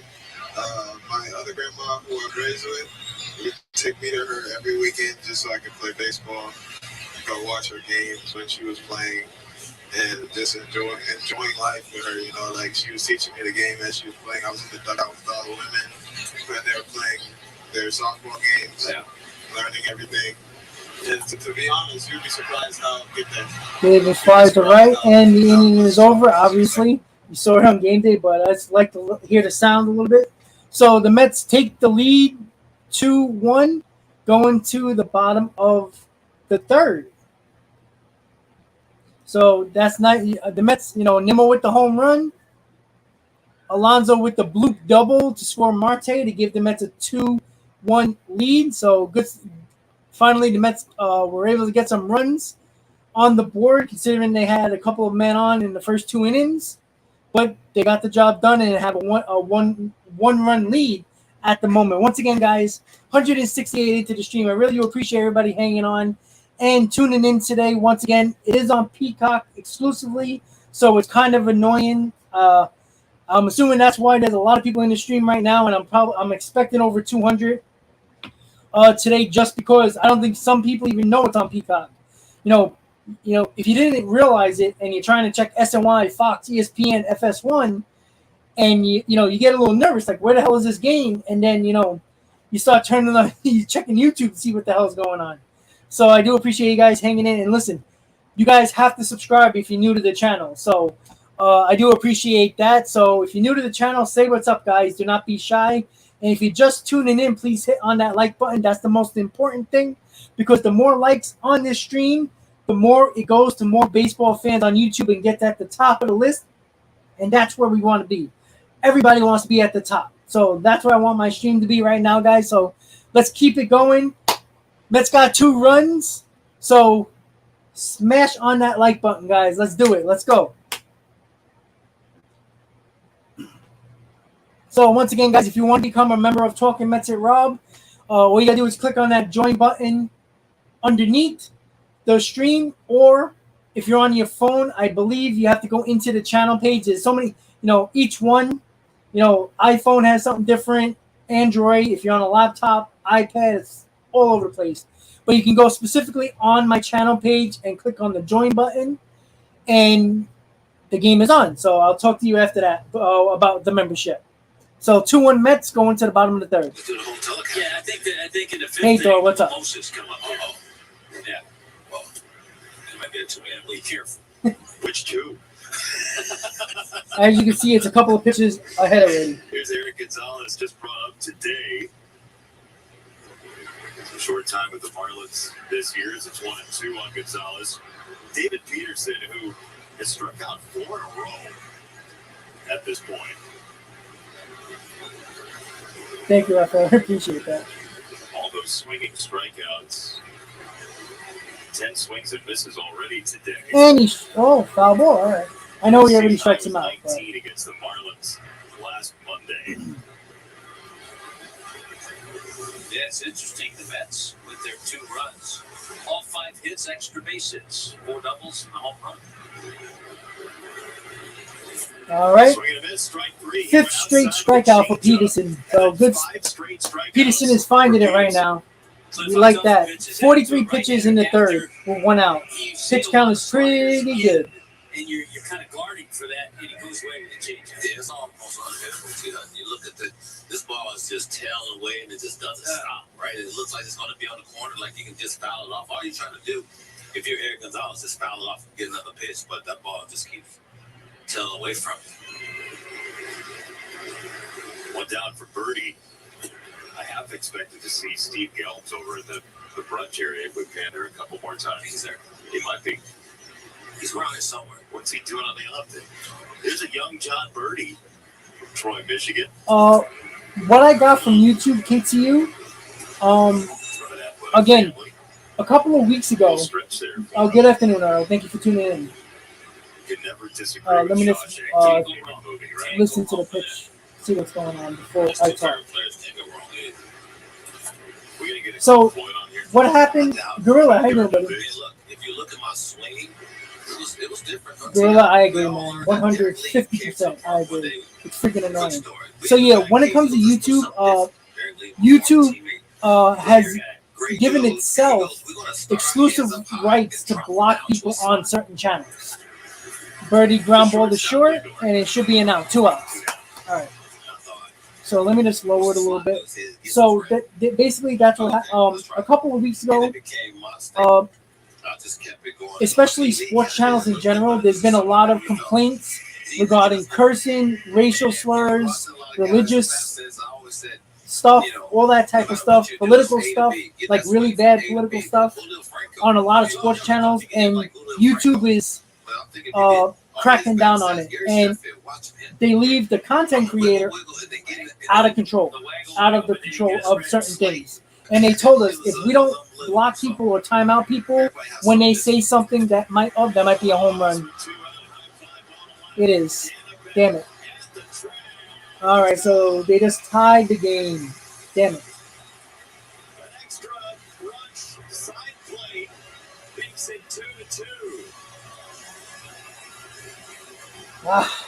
That sucks on 2 outs right there. But he is a thorn in our side for sure. Rojas has been a pain in the butt for this Mets team. Alex, thank you for being a new subscriber, buddy. I don't know how it got there either, but that's why people hit the like button, because it shows up on new people's on the feed. So that's great. I'm glad you found it. Hopefully, you keep on coming back for more, Alex. Marlins tied at 2, and here is Garrett Cooper, who drove in the first run. Thank you, Michael. I appreciate that. Here's how they're looking what Rojas just did. Vincent, thank you for tuning in. I'm glad I can help in some way. But unfortunately, Peterson gave up a home run to left field to give the Marlins, to have the Marlins tie the game with 2 outs. And he struck out 5 in a row, so that kind of sucks. Once again, guys, the game is on Peacock. The stream is behind on game day. I do know that. I can't do nothing about it because the streaming service is delayed on purpose for, I guess, legal purposes and copyright purposes. So, unfortunately, I can't do anything about it. We're a couple of pitches behind at this point. Great read there on you, by the way. He was all over that. 0-2 is inside. Yeah, it wasn't a bad pitch for Peterson. Rojas just turned on it. We can't do nothing about that, Just expensive. Oh, my goodness. 1-2. Yeah, before the game in Mets pregame, I actually said that, if Peterson pitches 5 innings, 3 runs, I'll take it. I mean, with his pitch count at 52, he can probably go 6. I mean, he is pitching well, though. Garrett Cooper's born to be a DH. I've talked to Cooper's him a about tough it, too. out, His man. routine's pretty good. He said it really hasn't bothered him playing first base one night in DH. And he said he's been able to settle into that routine. It's been okay. Very hard routine to settle into the DH. I was a National Leaguer pretty much my whole career, but I got a chance to DH. It was tough. Yeah, this should end the inning, and it does. All right, guys. So, unfortunately, David Peterson gave up the lead on a solo home run from Rojas, but that's okay because the Mets are going to score more runs. I guarantee you that. I feel good about that. They've been hitting the ball well against this lefty pitcher, Castano, but Rojas did tie the game. It wasn't a bad pitch from Peterson, by the way. Rojas just turned on it. You can't do anything about that except tip your cap. So, once again, guys, 172 in the stream right now, 92 likes. We got to get that likes up over 100. And my goal is 150 likes today, so let's get it there, guys. And I'm counting on you guys to get there. And once again, guys, all you new subscribers that just subscribed and tuning in, I do appreciate it. Thank you for tuning in, Talking Mets and Rob. And just give you a little breakdown on what goes on in this channel. I do Mets pregame between a half hour to 45 minutes during Met games when I go live for the games. And also on Mets off days, I do Mets Talk Live. Just talk about the series preview or the prior series or possible news of the Mets injuries and all that fun stuff, or not really fun stuff, but all the news that you need from the Mets perspective. It goes right here on the channel. And to go back to the membership thing, if you want to become a member of Talking Mets and Rob, just click on that join button or go right to the channel page and click become a member. And there's 3 different types of memberships. I will be doing my first Q&A very soon, probably the first week in July. I had to backtrack that a little bit because I was trying to do it in June, but I got so busy and I went on a couple of vacations. As some of you might know, I went to Colorado to watch the Mets, and I also just came back from Vegas. So it was a very busy time over the last month or so. But when you become a member, guys, you also are able to get into the running. Every month I do giveaways for members. I do a random wheel. I spin it, and the name that gets chosen is the winner. And last, I gave a bobblehead. Not too long ago, I gave a signed baseball. I also gave a James McCann plaque with a used game jersey to a subscriber as well. So all that has been happening. As I said, I went to the Brooklyn Cyclones going game yesterday. They gave me a ton of hats, so I'm going to start giving these away as well. I also got a Brooklyn Cyclones pullover. I actually have another one of these jerseys from the 7 line that I'll probably give away as well. So here we go, guys. Top of the 4th, 2-2. Escobar just flied out to center field, so 1 out. Dora, thank you, buddy. I appreciate you tuning in. Oh, Donald, that's awesome. You and your mom. I'm glad the family's enjoying it. Shout out to Donald's family. I appreciate you guys listening and tuning in. I appreciate it. I'm glad a mom likes the channel and the inside. I love it. Thank you, Mom. That's awesome. And then the respect level grew and grew. Yeah, a kind of interesting relationship as you delve into it a little bit. But unfortunately, Ken, Rojas got a solo home run to tie the game, which it wasn't a bad pitch from Peterson, unfortunately. But then all of a sudden, he saw this young kid come up who, and I'm sure he knows this now, knew this then, probably, that this young kid's got a little better talent than I have. But an interesting way they have found their way in the major leagues as player manager and then managing against each other now. You could see the look on that old photo set that we had. Buck was so locked in, even on that baseball card picture he had. How about that team they were a part of in Nashville? Those two Otis Nixon and You know, I know the broadcast ain't great, but it's a hell of a lot better than Apple TV. I do have to say that. At least it's actual baseball guys. There it is right there. I mean, he sees everything. Right? Ken, I love it. Nothing goes over his head. I don't know if anybody listened to WFAN this morning or early on. Man, were the Yankee fans crying like babies. Oh, my God.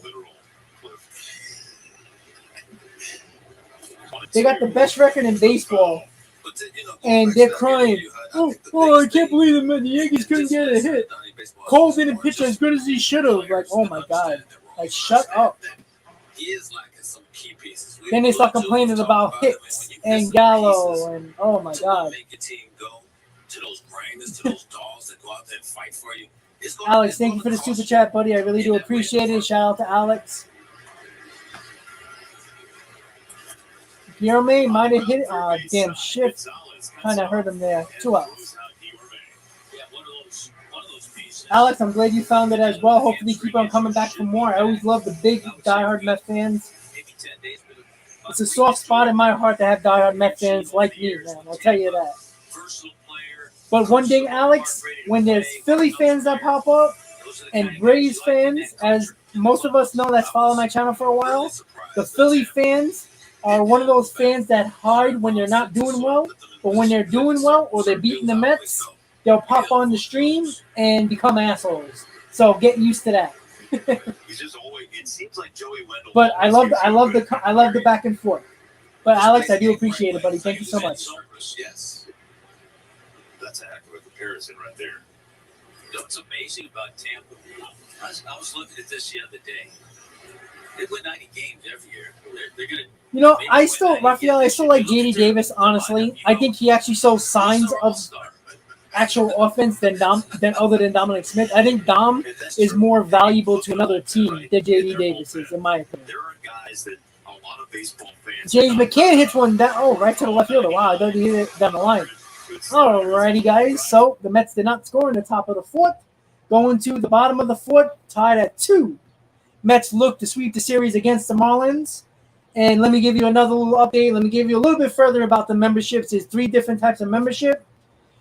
The biggest membership is the Gotta Believe membership.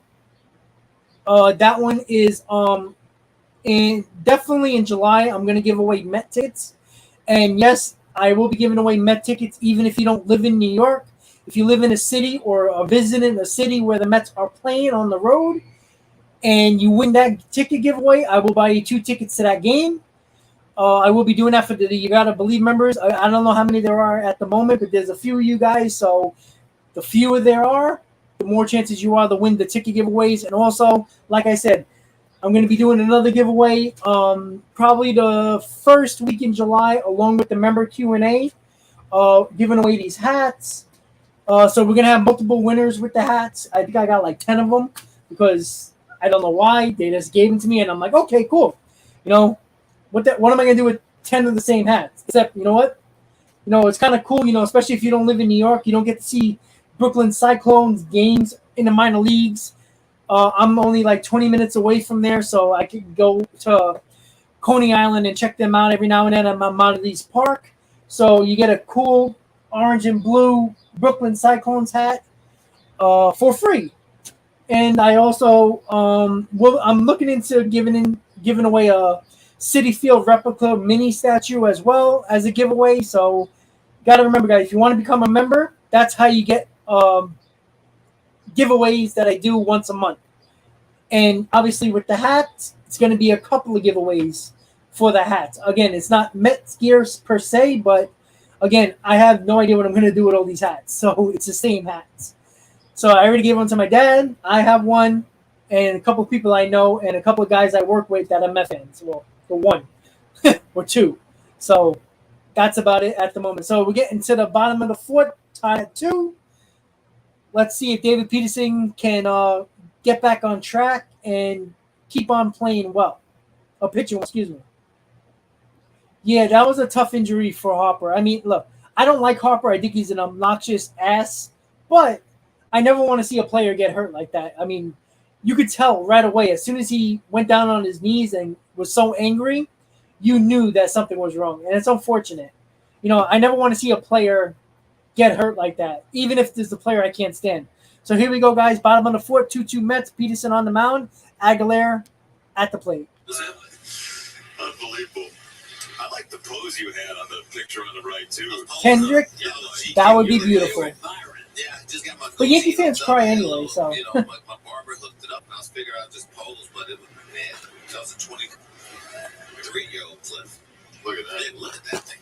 Those are both good poses, I actually. appreciate. Well, that one I'm hoping on the left was a homer. So you could tell by your video, you didn't know? I don't know. Every once in a while you lean back, you got jammed or went deep, right? Moose, they always cry. I don't know if I got it, but I'm telling you, It was so much fun listening to WFAN in the morning. I thought, well, you better step your game. Like the way the Yankee fans were crying on the radio, Everything like all day. It made no sense. Like you would think if you don't know the records, a record of the Yankees, you would think they're in fourth place in the NL East. That's the way the Yankee fans sound. Like, do they forget that the Astros are a good team? Foul ball. Whew. It's a Freaking Aguilar annoys me. part of it. I remember getting an opportunity 2 years working radio, 1 year on television for the Yankees, and working in New York. And it's you're right. Everybody got an opinion. They're going to tell you if you're good or bad every night, and it's a challenge. But I think you could say it probably as a player, and I can say it as a broadcaster. Made me better. Yeah. Every night, honey. Nice pitch, strikeout. There we go, David. Peterson gave a little look down on the swing and miss. He's feeling very good right now. Peterson is. Once again, guys, we got 170 in chat right in the stream right now. 97 likes. Let's get over 100. Goal is 150, guys. Let's go. Just tuning in. Please don't forget to hit on that like button, guys. Ruben, what's up, buddy? Member of Talking Mets with Rob. Starting pitcher may get the call, and I may have to bring somebody else in. I know, Ken. That's why I think they're complaining, because they know they're doing it with a lot of smoke and mirrors. Yeah, he gave him the. Whoops. Maybe that's why Peterson's working so fast, too.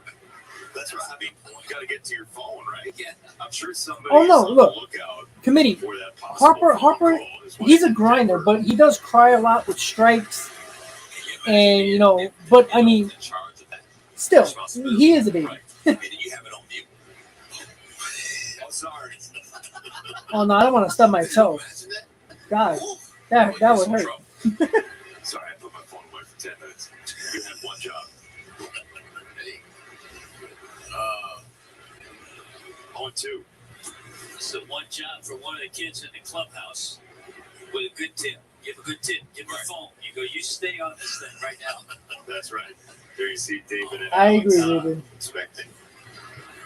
Even though Game 1 was not really competitive, the Mets had a chance to come back in a ball game. All right, ground ball. We already know it's an out, but we got to get a call. 2 outs. Number 2. Hey, throughout today's game, including this half inning, you'll see data-driven insights appear behind home plate, all courtesy of Sorry, StatCast guys. powered by Google Hit the Cloud. wrong button. 2 down for Sanchez. For folks who Exactly, haven't though. seen The Sanchez Mets, this year, excuse me, the Yankees finally played a good team. Yeah, what's the difference? They really haven't faced real aces this year, and they face guys who are, if not really damn good, but great pitchers in the Astros series. All right, look like the Mets are going to be out of the inning, and they are. All right, here we go, guys. Going to the top of the 5th, Mets Marlins tied at 2, guys. Once again, guys, don't forget to please hit on that like button if you're just tuning in to Mets versus Marlins right here on Talking Mets with Rob. Let's get the goal of 150 likes, and let's get more subscribers on this channel, guys, because the more subscribers we get, the more fun it's going to be later in the year, especially during playoff time. I got some fun things, and it's going to be insane during the playoffs. I'm going to say if the Mets make the playoffs, because I never want to jinx my team, even though I can be a cocky, biased Mets fan and say when we make the playoffs, but I'm not going to be that guy. If the Mets, all right, how about this? If and when the Mets make the playoffs, I'm gonna get obviously you guys know Hayden, Mets Talk with Hayden. If you don't, you subscribe to his channel. He's another knowledgeable guy who I became friends with just from doing YouTube. And me and him usually collab every now and then. I haven't done it in a while with him. I'm gonna hit him up to see if he wants to collab probably sometime next week, probably on the weekend. I believe he was in school, started up classes, so he's been busy as well. So I don't want to bother him too much because he is focusing on his channel as well. So I don't want to bother him too much, but I definitely will collab with him. I'm looking into maybe getting a member of the channel to pop on one of these days if you're willing to do it. You can pop on and I'll give you your insight. You can hang out with me and get your instant reaction as well, not just typing it. So we're gonna do a lot of different things during the summer and definitely during the playoffs. The playoffs, we're gonna have longer pre-games. We're gonna have more series preview and all that fun stuff. So here we go, guys. The Mets and Marlins are tied at 2, top of the 5th. I believe it's the top of the lineup for the Mets. Excuse me, that ain't even close.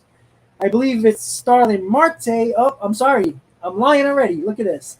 Nimmo just grounded out the first, but you didn't hear that from me, right? Well, baseball, they don't in Wyoming. Ruben says Rob for president. I don't want to be president at all. On his ability to hit a home run today, high throw, and they do indeed get the out.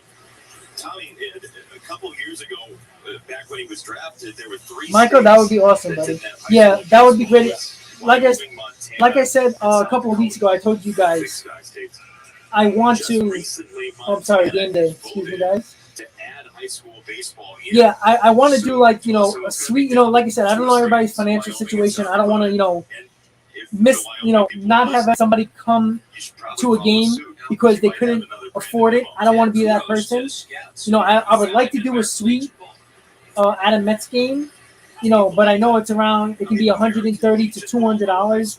I don't want somebody to pay that outrageous amount of money, but I will try a group thing like they have in left field, like it used to be the M&M deck, something like that, which is a little bit cheaper.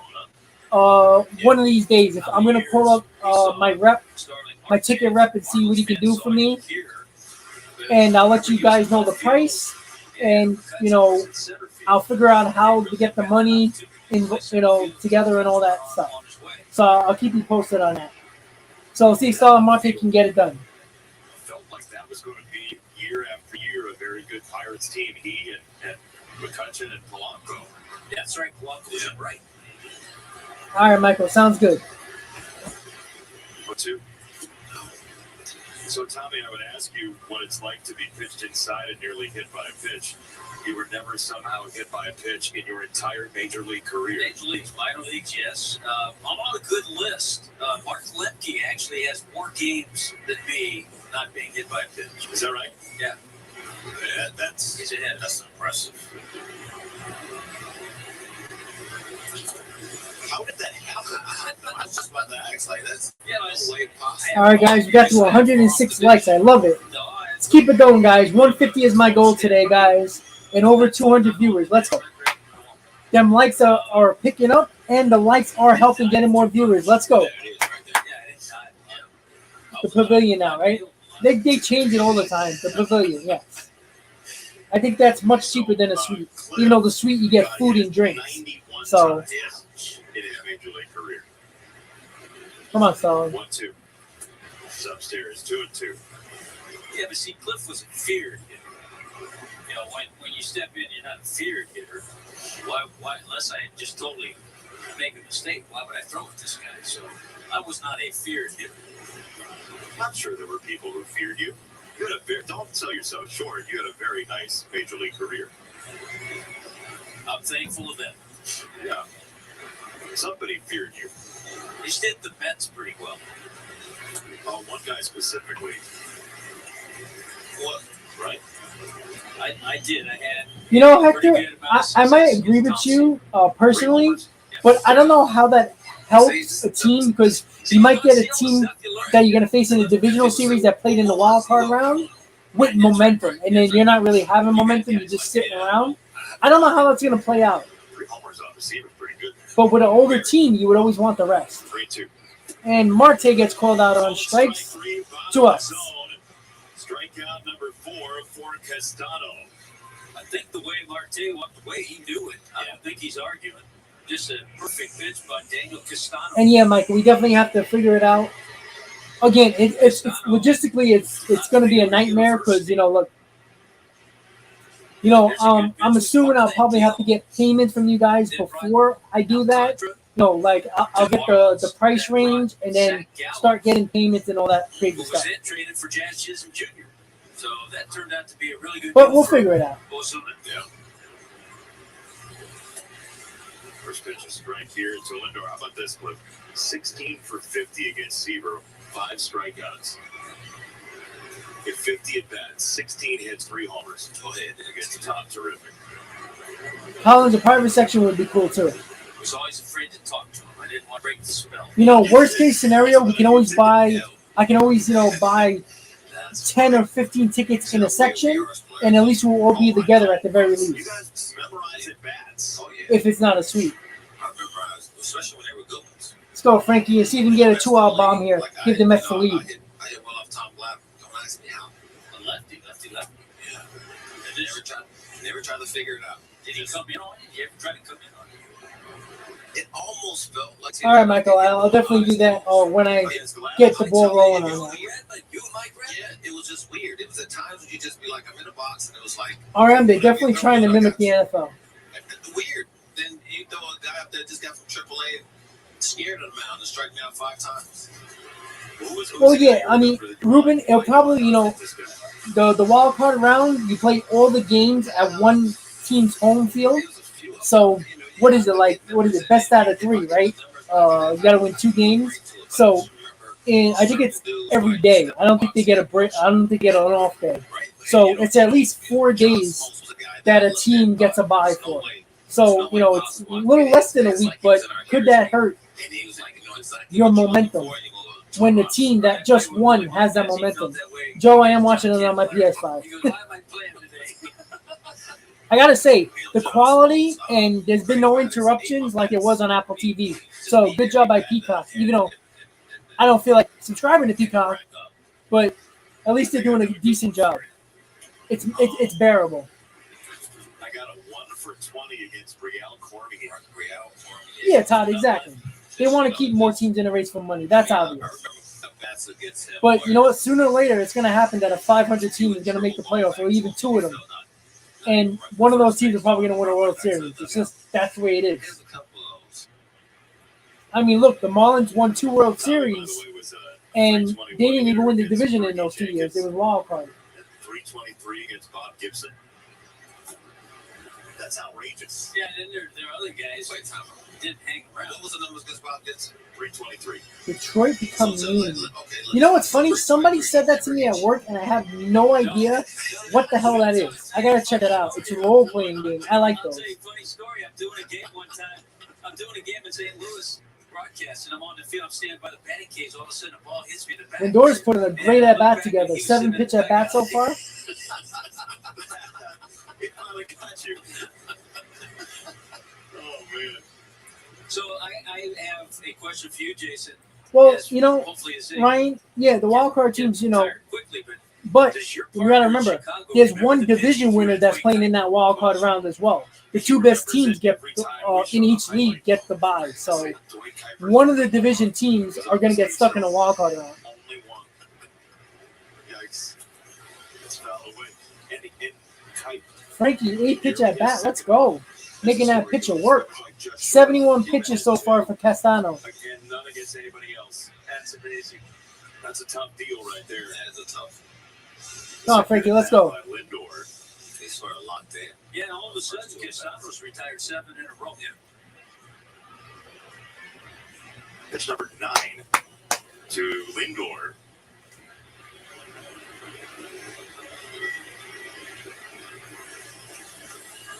Castano on 3-2. All right, that's a nice walk for Lindor.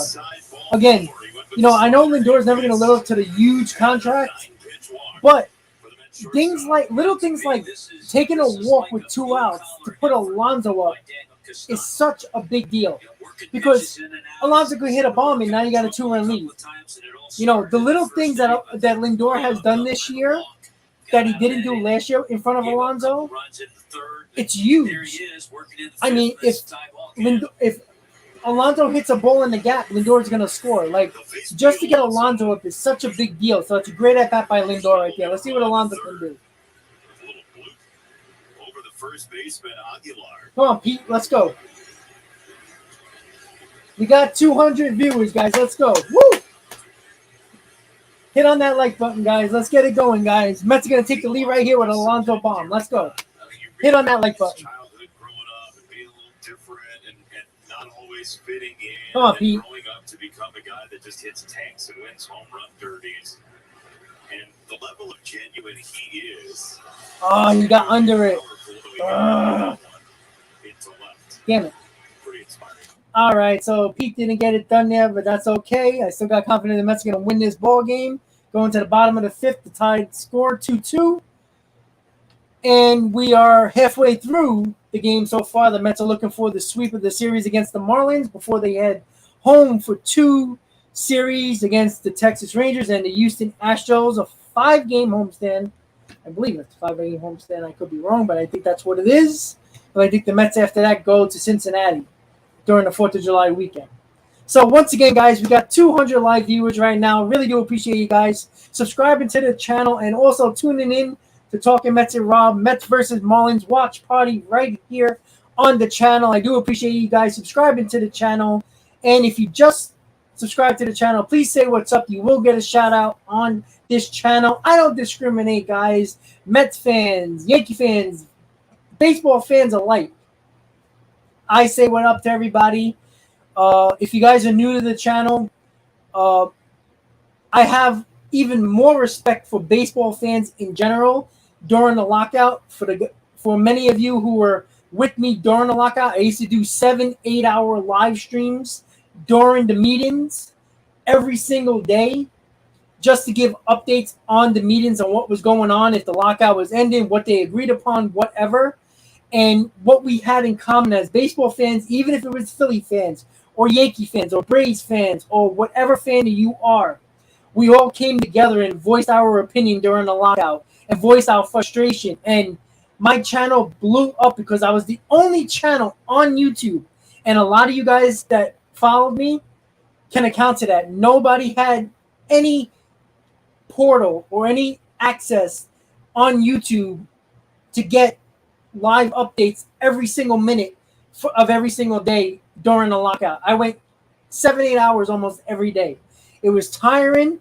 It was fun, though, at the same time. So we're going to the bottom of the fifth, guys.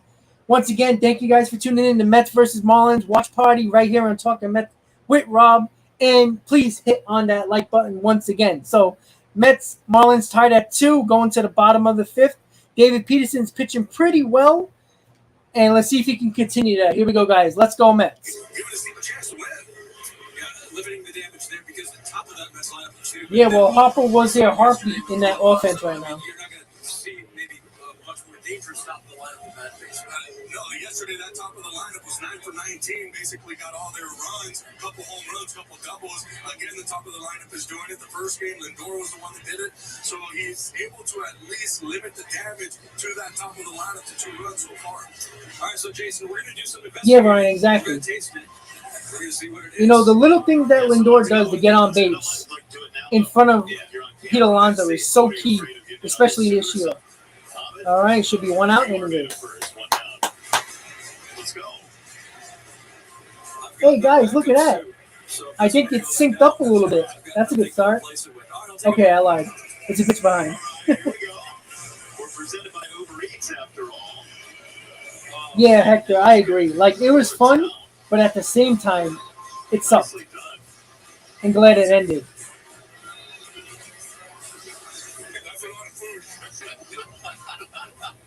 I'm definitely going to one of the Houston games. I'm not sure which one yet. I gotta check. You know, the Mets are on the road so much on the West Coast. I haven't even checked my ballpark out in a while. But I know I have a Houston game. I got both Houston games actually. Tuesday, so that's perfect for me. Just to let you know, it's very loud here. I tell you what, And because I sold my Texas Ranger tickets already, the three games during that series. I'll probably buy a cheap ticket just to go to one of those games. But I will be there on Tuesday against the Astros. Come on, David, let's go. Ball teams have your team has a bobblehead. It is at the wow, And it's part of the park day as well. wait. all kinds Oh, of they're fans barking. are I'm gonna stay away from that section. Why? We had a pit. And now see that's the section I'm in. A little pool section. Oh, yeah. You can't have a pit 305. Well, you can't. No. Well, 954. Okay. Yeah. One of my girls has a beautiful. Nala. Oh, nice catch by Connor. That was not an easy catch. 2 outs. Nala named after the Lion King. You know, I have to ask her. I don't know if it's up to you. I would say no, but I'll probably get a text and let it go yes or no. So we'll let you know in a second. Thank you. 2 down for Gonzalez. Hey, these pitchers both have settled in pretty well after some early bumpy road. Yeah, we talked about it with Castano. The same thing with David Peterson. He had that run of 4 consecutive strikeouts. He's driving that slider in really well. He's mixing things up, and that's what both of these guys. Altuve's killing the Yankees, and I love it. Love it. That little rascal. I don't give a damn if you cheated. You beat the Yankees, you're okay in my book. And I just got the notification about Altuve. I love it. Love it. Just hopefully he doesn't do it against us. That's all I can. Raphael, I am not. I would love to go back to LA for the All-Star game, but I cannot. Yeah, Nasty Nestor is Nestor Cortez that we thought he was going to be. He's actually playing good teams now. Yeah. That's a double. Yeah, and that was on an 0-2 pitch, too. A lot of extra base hits in this one today, but always big to get a 2-out double. Just like that, you get a runner in scoring position. Bottom corner, that's why it's called that. By Escobar's luck, I think he thought he was going to have that ball. Oh yeah, he got up like ball should be bluff. They don't like that. Come on, David, let's go. So back to the top 76 of the pitches for David Peterson. Pretty good chance if he gets out of this inning, he'll pitch one more inning. And you get 6 innings, 2 runs from him, I'll take it. But he's got to get out of it. upstairs for ball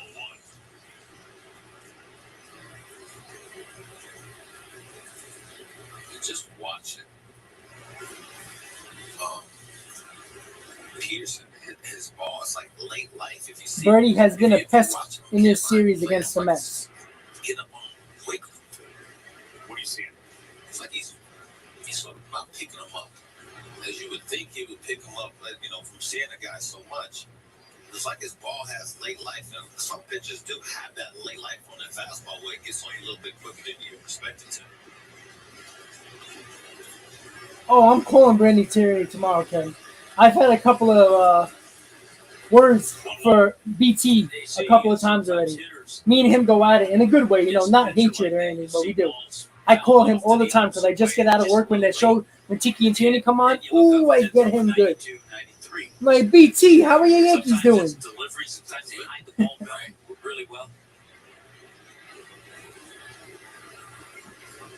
Remember that pitcher years ago was like that. Birdie's putting the good at bat together. Picking up the pitch count of Peterson. It's 80 pitches now, so I don't know. Peterson might not get another inning, but I would like to give him another inning here if he gets out of the inning here. See the difference in a slider this year for David Peterson. 81st pitch coming. I know the call already, but you want to hear it. They've seen to Scherzer and to Grom and to McGill. Swung on, I missed strike 3. All right, David, there you go. That's how you do it. All right, guys. David Peterson, 81st pitch of the game, strikes out Birdie. And let's be honest, guys, 5 innings, 2 runs. For David Peterson, I'll take that every day of the week. He'll probably go 6. It's only 81 pitches. Why the hell not? And with the off day tomorrow for the Mets for the travel day, saving your bullpen for a little bit more, I think this game is so important. I want to start a winning streak. Have a 3-game winning streak going home, as well as the Mets have played at home. We can have a nice extended winning streak here. Especially the Braves are playing tougher teams. I think the Braves. Getterol is pitching for the Dodgers today against the Braves, and that's not going to be easy for the Braves to win. So we can gain a game on the Braves, in my opinion, today if the Mets win.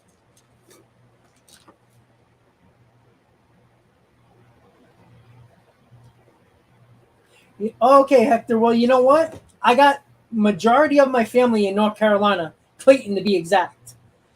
Most of my family's in Clayton, North Carolina. So, and believe me, they've talked about having a baseball team. A lot of them been there around 10 years now. I only got a small amount of family left in New York. They've been talking about that for years. You got your hockey team, you got a basketball team, a football team. You miss a baseball team. I would not be surprised. North Carolina's on the list. Again, they're not going to get one before Vegas or even Portland for that matter, or Oregon, I should say. So, like I said, I think you will. But that would be cool if North Carolina gets a team for my family's sake and then when I visit. All right, guys, so we're going to the top of the 6th. The Mets Marlins tied at 2. Once again, guys, exclusively on the Peacock streaming service. The Mets, you can't find them on SNY, Pix 11, Fox, ESPN, or FS1. So, unfortunately, you got it on Peacock. So, you got to deal with me. Haha, just joking. So, Mark Hannes leading off in the top of the 6th. Let's see if the Mets can take the lead and hold this lead if they score. Let's go, guys. Here we go. Hey, Ryan, I'm a Vegas guy. Athletics go to Vegas, 7-line Army, right to Vegas. Let's go. Yeah, Victor, unfortunately, no offense, but I don't think Florida needs any more teams. They don't draw at all. Penny Alavaca. I like to eat that right now. He was ecstatic at the 7 innings that Chris Bass gave him last night. Yeah, RM, that's true, but if you put him in a major city, you'll be fine. Like, the Hurricanes draw well, the Panthers draw well, the Hornets, sort of, but they haven't been good in a while. But they'll draw. It's a good sports town in Carolina, though. Coming up in the system. Hey, Richard, what's up? I'm glad you found me, too, man. Thank you so much for tuning in. I noticed Canada has been swinging and missing a lot.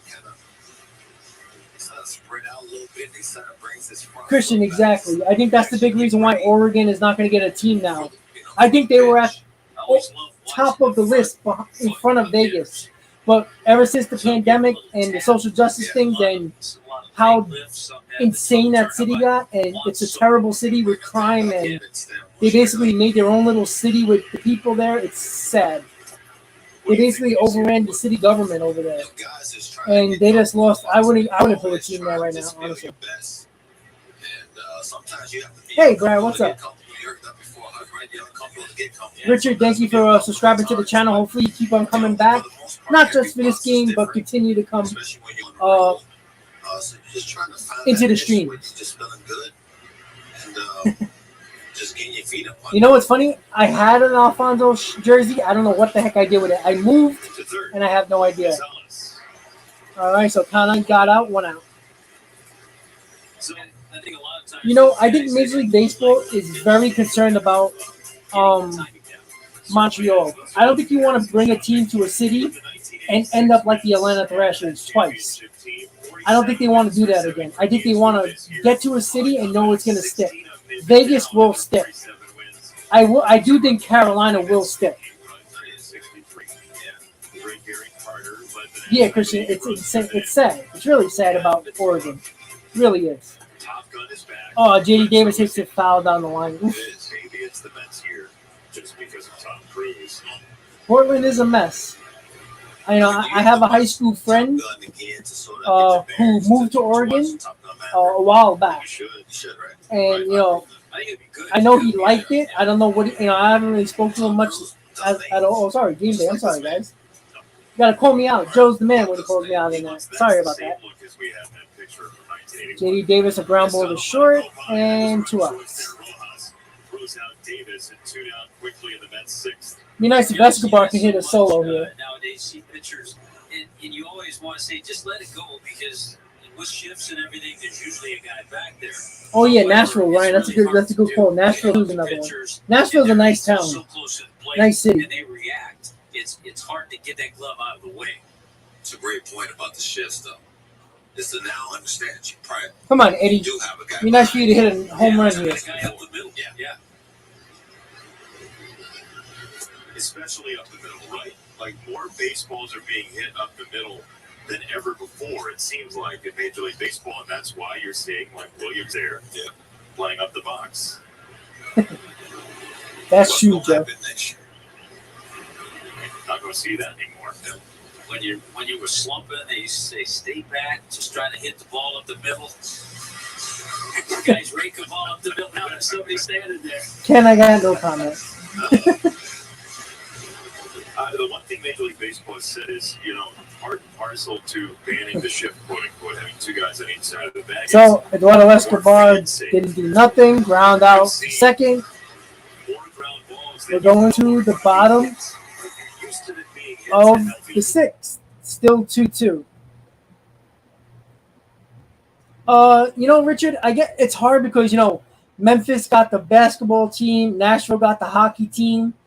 I would think more Nashville because I think I know Memphis has been an up-and-coming city, but Nashville has exploded as a big-time city as of late over the last 5 years. So it's kind of a city that I think baseball. Baseball doesn't want to make the wrong decision. It just looks bad. As bad as baseball is, like a dying sport, so to speak. I would think Nashville is the perfect spot if they go to Tennessee. Obviously, Vegas. Look, I didn't think Vegas would have been able to hold a pro sports team, but they got fans, and they're rabid fans, and they're good fans. The Knights draw well. The Raiders will and continue to draw well. And baseball is going to be booming there. I mean, how cool would that be? And look. You're always going to have people on the strip, especially during the summer months when baseball is around, the spring and summer. People are just going to go to a baseball game. It's a thing to do. You can drink, you can eat, and you get entertained. It's easy. And then after the game, it ends at 10 o'clock. You're just getting started in Vegas. It's perfect. Allegiant Stadium, the Raiders Stadium, it's right across from Mandalay Bay. They have a walkway right into the stadium and right into the hotel and casino. So it's perfect. So, yeah, when McNeil comes back, I think Escobar is going to sit quite a bit. Oh, yeah, and the Titans. I forgot.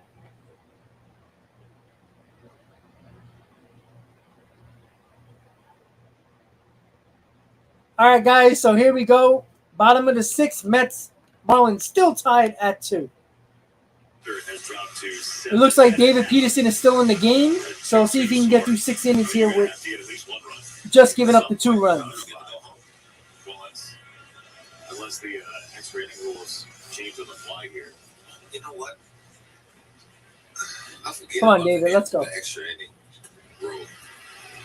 First pitch swing, it's at the 3rd. All right, that's 1 out. 1 pitch, 1 out. That's good. I meant to bring this up earlier when we started talking to Jazz. The check swing thing. Yeah, you mentioned that. In the Major League rule book, there is no definition of the check swing.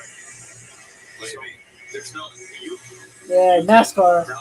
When I was in North Carolina, I went to and search for a definition of some type of race. I don't know if it was NASCAR. I could be wrong.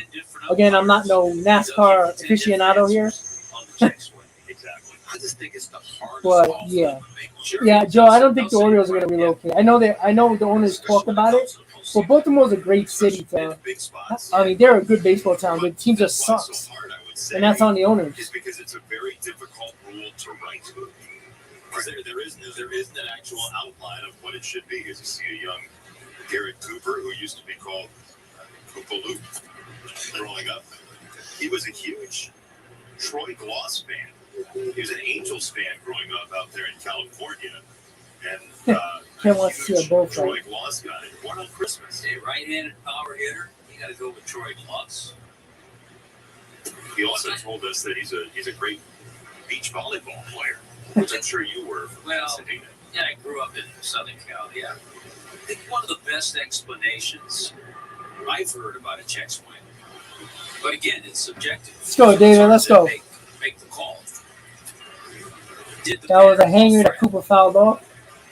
Did he offer it? I don't know if Amar Rosario is the player everybody thought, but Jimenez is better than Amar Rosario at this point. And I like that. It's a great point. But I also say this: the home plate umpire should never make the ruling on a check swing. Period. Ever? Yep. Even if it's clear? Well, I mean, if it's 100% obvious. But I got you off and never there. Yeah, well, I just feel like they have a better shot, these guys, with you show and just get it right. Because you have a lot to deal with as a home plate umpire. Balls and strikes. Got him. Nice pitch. Strikeout Cooper. Peterson mowing him down. 8 strikeouts for Peterson through 5 2/3 innings right now, looking to get through 6 innings. That would be a great start for David Peterson. 6 innings, 2 runs. Let's see if he does it. MasterCard will donate 1 cent up to $5 billion to stand up to cancer. Together, we can start something priceless. 2 down, 6th inning. Tommy Huck, Cliff Floyd, Jason Benetti, our entire wonderful NBC Peacock crew here in Miami. And here is Jesus Aguilar. The base is clear. Ball number 1. By the way, just to wrap the point on umpires, there's this Twitter account, Ump Scorecards. You can follow them, and they show you how well the umpires do behind the plate. I mean, it's 95, 96%. These guys are top notch. No, you know what? PTU, look, they just got that stadium. They're not going anywhere. I think Miami's a mainstay. They could have moved 15 years ago, but they didn't. Tampa might move. Which I know is just not enough. All right, Aguilar right to Canada to end the inning. What a great performance by David Peterson today. Excellent performance, a little over 90 pitches, 6 innings, 2 runs, 4 hits for David Peterson. Couldn't ask for anything better for David Peterson today. 6 innings, 2 runs, 4 hits. Absolutely great start with 8 strikeouts for David Peterson. What a performance by Peterson. Ken, Rob, I don't care. McNeil not playing shouldn't be an excuse to play. But I mean, what are you going to do? No, you're going to put J.D. Davis at third? You know, and then DH Dom, I guess. I mean, you could do that. I mean, maybe he'll do that in the homestand. But, I mean, I think that's, look, I don't understand why they don't put McNeil on the IL. He already missed what? That's his 4th, 5th game already? If you would have put him on the IL, you could have brought somebody up. And at the moment, the Mets don't have an extra bench guy because McNeil, I don't know if he's able to pinch hit. Maybe he is, maybe he isn't. I mean, clearly the leg is bothering him more than I guess the Mets thought. They thought it was only going to be like 2 games probably. It's been what, 5? Well, I think Montreal's always having hope, Robert, that they're going to get a baseball team. That's why the stadium is still up. Yeah, Eric, Vegas, Nashville, North Carolina. Some people were talking about either North Dakota or South Dakota. I think that's more a football team. But baseball team, I actually thought it was going to be Oregon. But, again, that's not happening with Portland's situation. So, but I think that at the moment, that's about it. Would they bring another Texas team, maybe a San Antonio? They're a really good basketball town, but that's all they have there. But then again, with the situation with the border, it's I don't know.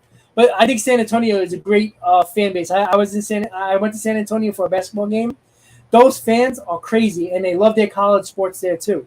So they might draw well in San Antonio. It's a small city, but they would draw well. A 35,000 seat ballpark they would probably fill it.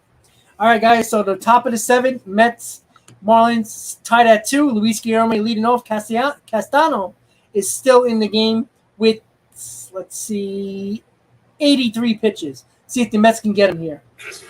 Guillorme will lead it off here in the 7th. Jay, you don't want to go there.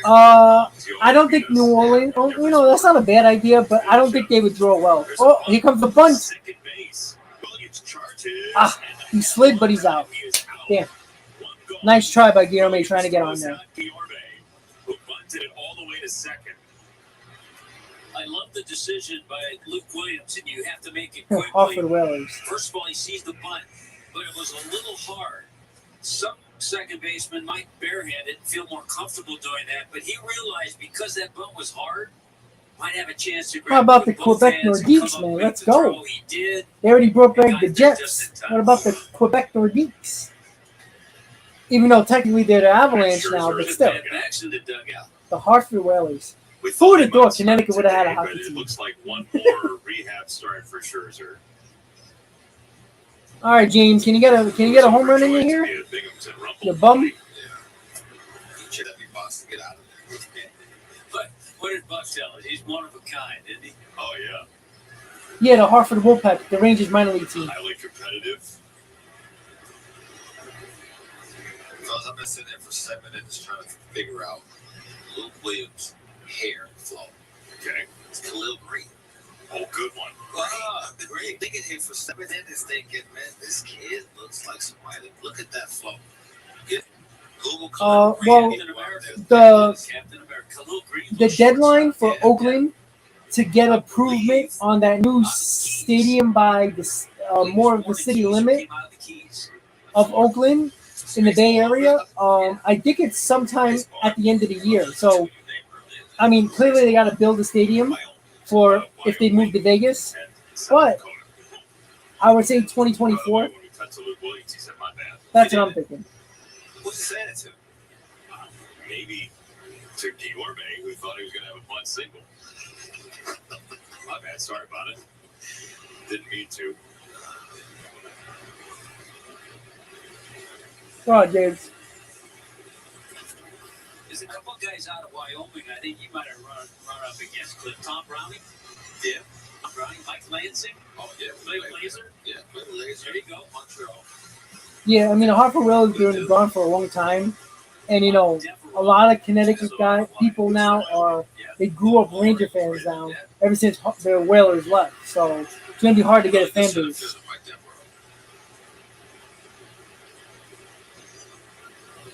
2-2 to McCann. All right, James putting a good at bat together. Speaking of being from different places around the country, James McCann grew up in California, went to Arkansas in college, so he's got a little bit of a twang. But he told me once. Well, I don't think Eric. I don't think they're going to change the team name, just the city name. It'll be the Las Vegas Athletics, or they might change it. You never know. But I don't think they will. It's a historic franchise, you know. They've been around a long time. Even when they were the Philadelphia A's. Mixing it up. 2-2. You ever say something not 100% sure? Khalil Green, Key West High School. Key West. Really? Key West High School out of Clemson. Our catcher position is so Nicely bad done, huh? offensively.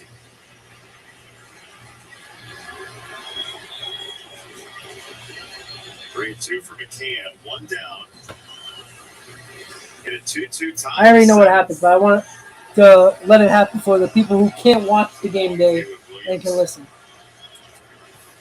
In the air left. Birdie's back at the Ah. track. He makes the catch. McCann Well, still he hit it hard, though. away. You can't, he just didn't get under it enough. He hit it hard. So, going to the bottom of the 7th, the Mets Marlins still tied at 2. Once again, guys, we got 171 in the stream. We had a little over 200, which was the goal today. I knew it was going to happen based on the Mets only being on Peacock. And, people were probably just wondering, hey, what the hell is going on here? So, the Mets. Oh, wait, I'm sorry. 22 outs. I'm sorry, guys. That was my fault. Nimmo is up right now. Let's see what he can do. My bad, guys. I got a little ahead of myself. Got a little excited there for no reason. 2 down for Demo. A little bit low. KTU, they're a lot better than Apple TV if you heard them. For Castano would be a career-long 7 innings. Much needed for the Marlins bullpen. H retired 13 out of 14. Only base runner was a walk to Lindor in the 5th inning. Well, John, I guess you're lucky. On the ground right side. All right, now the inning is over. I think I'm right this time. All right, guys, now we're going to the bottom of the 7th. Mets, Marlins still tied at 2. I don't know about no Hall of Fame or a king. I mean, I'm just Robert. I'm just a normal guy who likes baseball. I promise. You see me at a baseball game, I'm just like everybody else. I promise you that.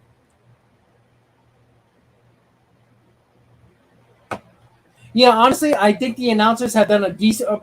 They're not. Look, I think the Met fans are really spoiled with Gary Keith and Ron, but at least they're talking about the game and talking about baseball. Like I know they go off in the distance a little bit, but at the very least, they're talking about some type of baseball. Even if they're talking about, they were talking to Jazz Chisholm earlier.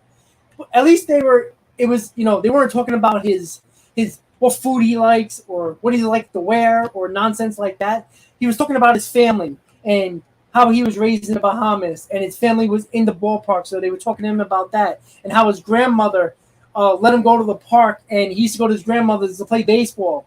That entails baseball. That involves the game of baseball. So I don't mind that at all. The Mets broadcast does that sometimes as well. So, they're talking baseball. You actually got an announcer and a play-by-play guy that actually done some type of play-by-play before. So, you don't have, like Apple TV, they didn't have people that do play-by-play because they never done it before. You can't have people who are inexperienced in that, especially in a game of baseball that is very unique. And it's such a unique niche that you got to know what you're talking about because baseball fans will call you out on that right away, and we love doing it. And we do. Thank you, Keith. Thank you so much. John, love the update for the. I love the people who are updating the Yankee game. I love it. The announcers, Cliff Floyd. I have the names on my head, but I can't say them. Give me a second, guys. I'm sorry.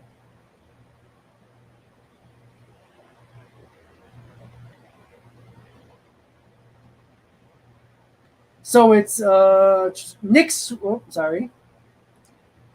Jason Benetti, Cliff Floyd, and one more guy. Oh, Jesus, I forgot his name. I'm looking for it now. But Jason Benetti is the play-by-play guy.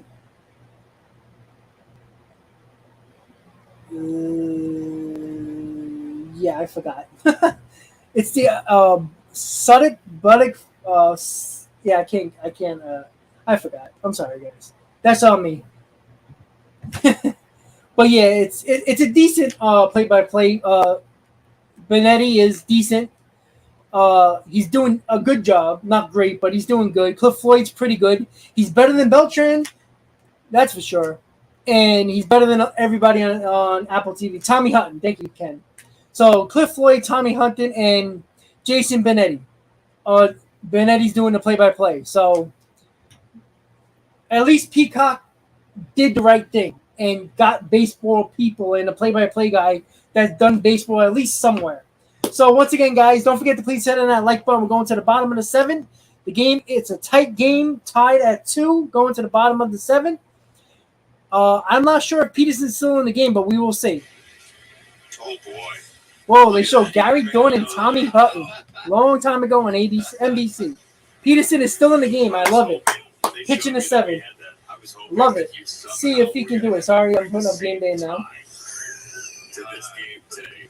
I don't think my wife would allow that.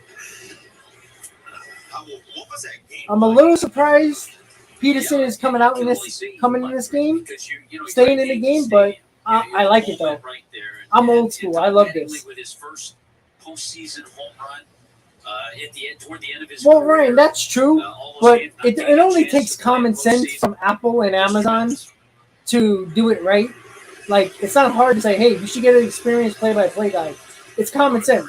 The problem with Apple, they think they're smarter than everybody else, and they failed. Still in there, and he gets a ground ball foul to third. And Amazon Prime, when it comes to the NFL this year, they're getting big NFL people to do it. Tonight with his Ole Miss Rebels playing in Game 2 for a championship in the College World John, Series. to your lips, to God's ears, Getting a buddy. nice opportunity backing up Jacob Come on, David. Stallings. 95 pitches for And David swinging the Peterson. bat extremely well. He Let's go. lit everybody's eyes up I love for him to finish the seventh. in some brief time with the ball club, with his offensive ability. So he's getting a chance. He didn't start the year with the ball club, but getting an opportunity and doing a good job now. Line drive. Come on, Marte. There we go. 1 out. Long enough for Marte.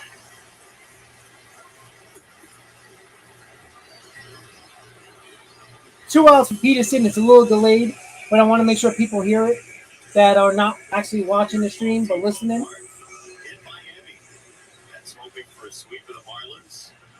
Marlins trying to take 1 of 3 from New York. with the I'm spread assuming 5 somebody's games in the warming up NL just in East, and that case, has changed but at the pretty moment, substantially Peterson's just in the game. just over the last I mean, the 24 hours, bullpens, considering they're not showing it, but I'm assuming somebody's Side warming of up. the pitch from Blake Snell. Come on, David. Finish it off strong. Uh-oh. Marte again. 2 outs. All right. All right, we know that already. 2 outs. See if we can get the third out here. I think that's Brian De La that Cruz Sanchez has.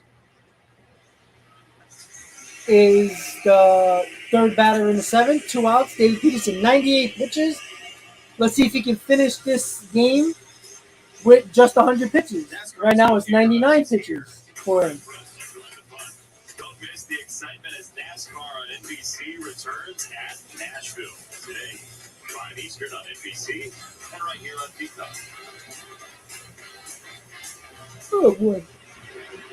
Long day at work, guys. Taylor Cruz, who's 0 for 2 in the game. And by the way, Peterson, with the Marlins attacking early in this inning as well, is still short of 100 pitches with 2 out. You know, we all sat up here and had shots in the dugout when he came off after the 6th inning and thought he was out of the game. He was shaking some hands. And all of a sudden he popped back out, and here he is in the 7th. Using that slider once again very effectively. 2 strikes. Let's go. 1-2. Come on, David. Finish strong. Let's go. Extra base hits, some hit hard, some not. And then it's slowed down to sort of some atom balls. Balls hit right at people, and that's what we have. 2-2 game in 7. Well, we talked about Castano. Peterson has retired 12 of his last 13.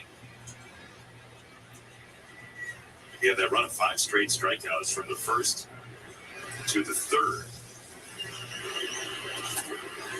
Hammered foul right side. One of those moments where the net continues to be a really good idea for the fans. I do. I used to cringe when I hit a ball. Fans thought they could catch it. And the ball was great. The last 39 hours. I love This it. allows you to enjoy the game and actually be on your phone. See, Come on, David, let's go. The 90s had it on the phone, so you had to pay attention to the game. Yeah, and expecting that people won't be on their phones is not going to happen. Come on. That's half the fun of baseball. You come, sit with your family or friends, you talk a little bit. You don't have to be geared into everything, and just come out and have a good time. Have some good food, like Gabby did earlier. I don't think he tasted it. No. The Bauer Yeah, keep that. I love the trust right now. Over 100 pitches right now. Yeah, no big deal goes on it. No toppings. 0-2. It's upstairs, 1 ball and 2 strikes. The Mets in the 8th inning are going to have Marte, Lindor, and Alonso coming up. Would you think they give Castano the 8th inning? I mean, it's... And lined it to Lindor for the third out.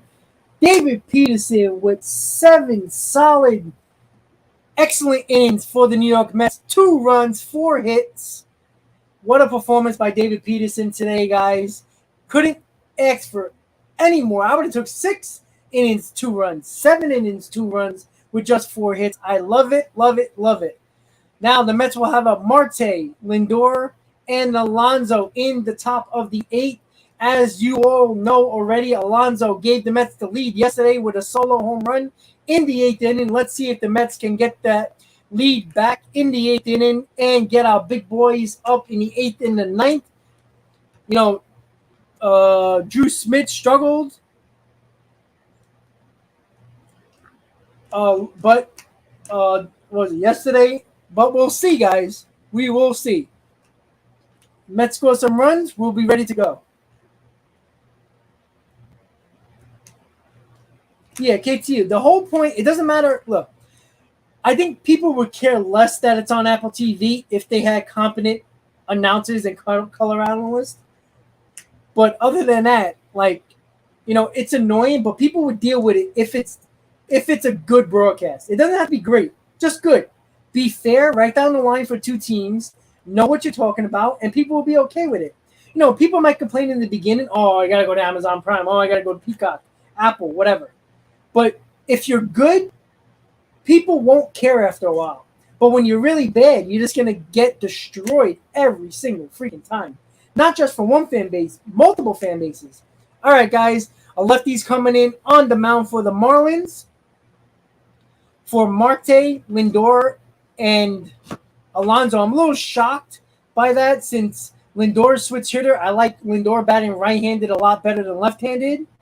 I also like Marte against left-handers, but Pete Alonso against left-handers is going to be very interesting. Let's see what they can do. They're showing the dogs. Oh, that's a cute dog. They're showing the dogs at Lone Depot Park. It's Bark in the Park Day. So the dogs are actually really. One guy got him on the lap, just chilling. All right, guys. So we're going to the top of the 8th.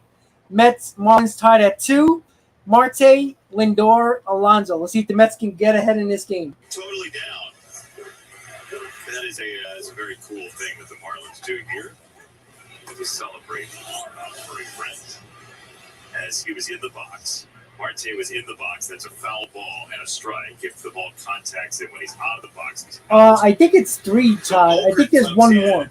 In a 2-2 I could be wrong about that, though. Sliders, right, Tommy? A lot of sliders. It's something he's kind of changed in his approach. The slider's a good one, and in the month of June, he's been tremendous. Opposing batters hitting just 194.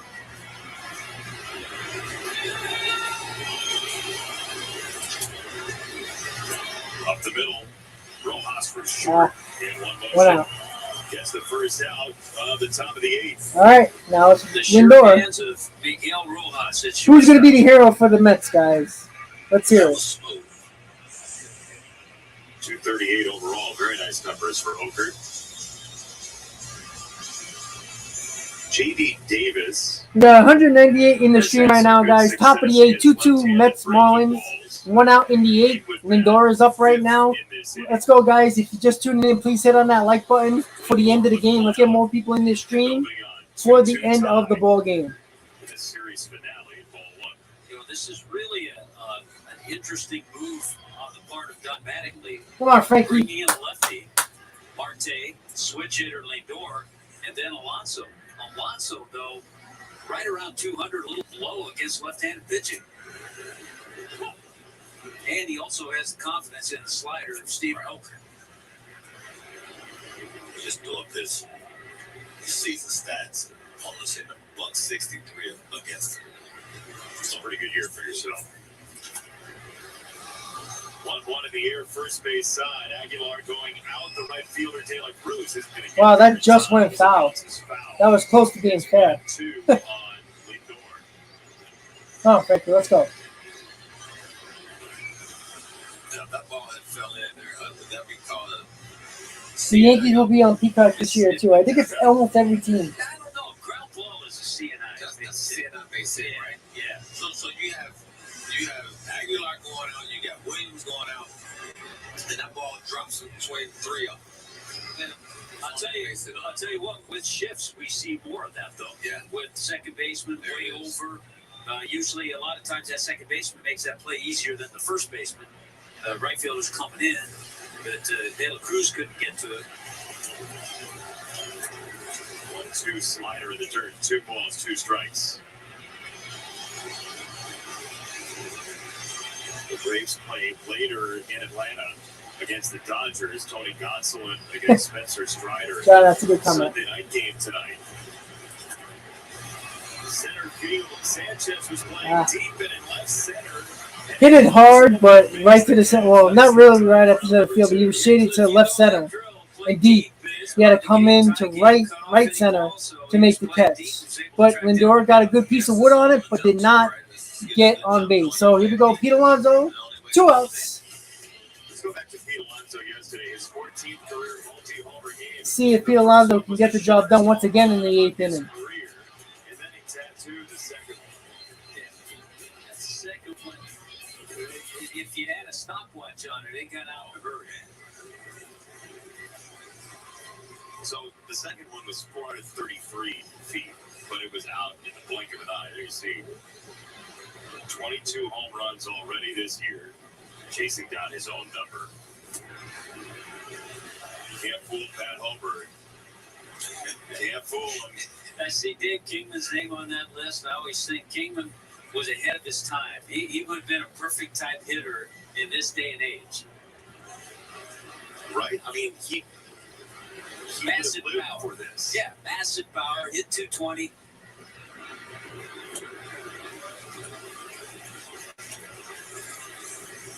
So 2-0 for Alonso. I just wonder how you pitch him here now that you're down 2-0 already. Very careful. Come on, Pete, let's go. You don't have to give in here. 2-0. Let's have the zone 2-1. Because you have Mark Canha on deck. You have to think to yourself, okay, I got to make some perfect pitches. If I don't, I can go after Ken. Come on, Pete, get it done, boy. Let's go. Is that like by hair at the bottom of the zone? It's by a little like string of hair that's on my ball head type of string of hair. Well, you got your barbershop thing done earlier today. Is that's the top of the zone for a strike. All of a sudden, he crossed him up with a fastball in. That's the deal, John. They got with Major League Baseball. More chances to make that perfect pitch. Peacock That's wanted where you want to work. If you go in, their you go game on, so that's where you exclusively want to go. on its own with no other game on. That's a beautiful pitch. They get exclusively at least an hour before any other game starts. Try it again. Yep, he did. The crowd wanted that one. The Marlins partisans here thought that was strike 3. Yeah. From that angle, everything is strike 3. From the fan seats. Yeah. It's a shit home.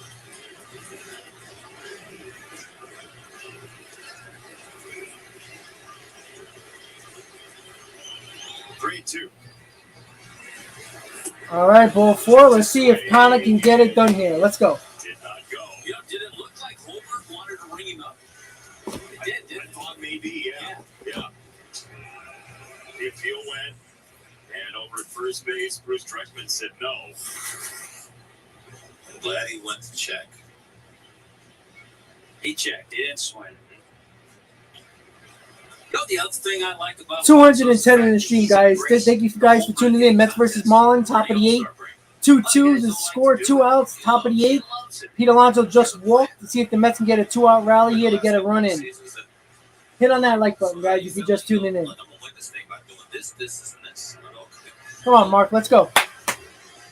The show he and Vlad Jr. put on in 2019 in Cleveland was one of the greatest pieces of TV I've ever seen. Kind of has been swinging at so many early pitches. It's not like him to do that. He was like, look, if the wind does this, I'm going to change and go to plan B, and I'm going to do this, I'm going to do that. It's like the rope-a-dope. You're going to wear Vlad Jr. down. He's going to do it this way, and this is how I'm winning. I go, okay, go do your thing. And he did. KTU? No, I don't think so. 1. Cannon takes outside. 1 ball, 1 strike. The Marlins in the bottom of the 8th will have 8, 9, and 1 coming up. Williams, Gonzalez, and Birdie. I presume against the Mets bullpen. After 7 strong innings from Peterson.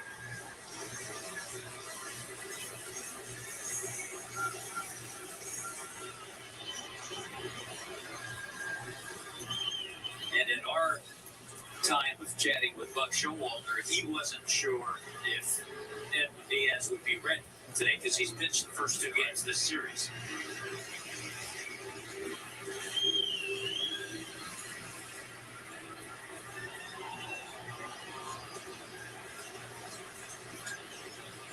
Saw the folks at SNY tweeted out a video of the players yet again trying to rip off Buck Showalter's jacket after a victory. They have a good old time in that dugout, I'll tell you that much. Come on, Mark, let's go. And they had fun. Damn it.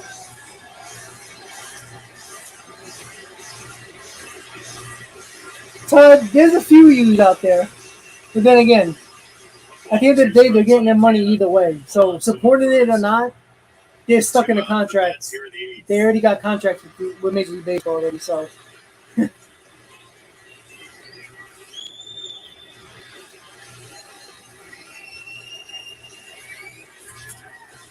The shortstop, Rojas, goes to first.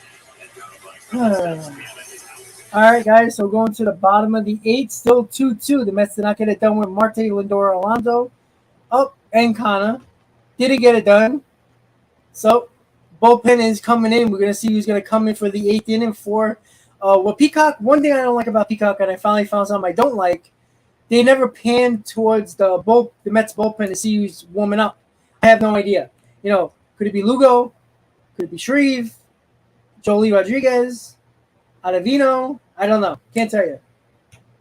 I don't think the Wolfpaws are going to sell the SNY to Cohen anytime soon. They don't have to do nothing. It says sit back and collect money. So, and they don't get no criticism. So, why would you know? I wouldn't sell it if I was them.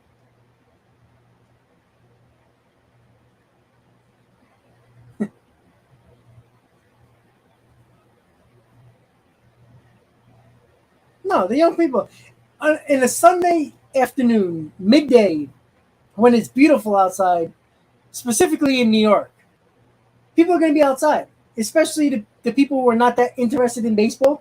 They're not going to sit at home when the beautiful weather is outside to watch Peacock for MetsvsMarlins. Like, you know, what I think baseball is going to do at some point, and I think this is why they're starting the streaming service things, the playoffs at some point are going to be exclusively on streaming services, in my opinion. I guarantee you that in a couple of years.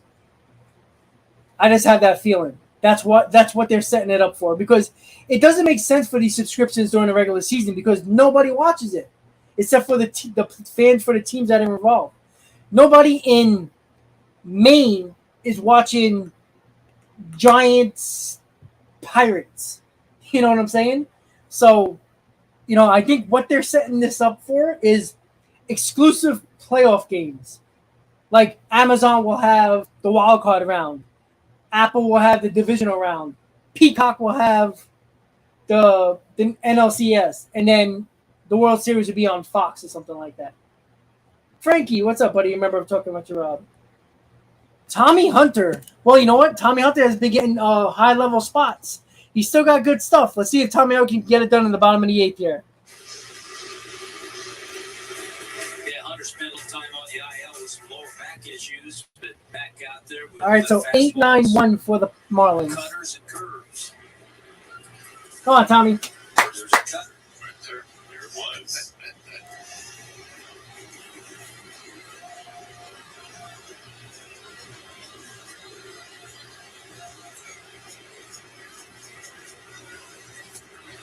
I thought Buck had a good point talking about off days and using your bullpen. It's a good point, but it'll never happen because baseball's not fair.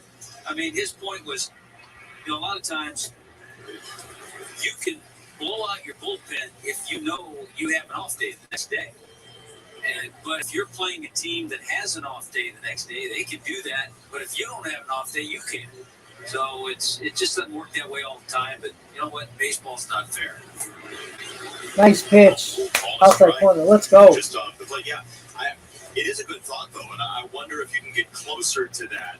And I wonder how the schedule changing next year will affect things like that as well, with much more interleague play, seeing every team. 3-2 on Williams.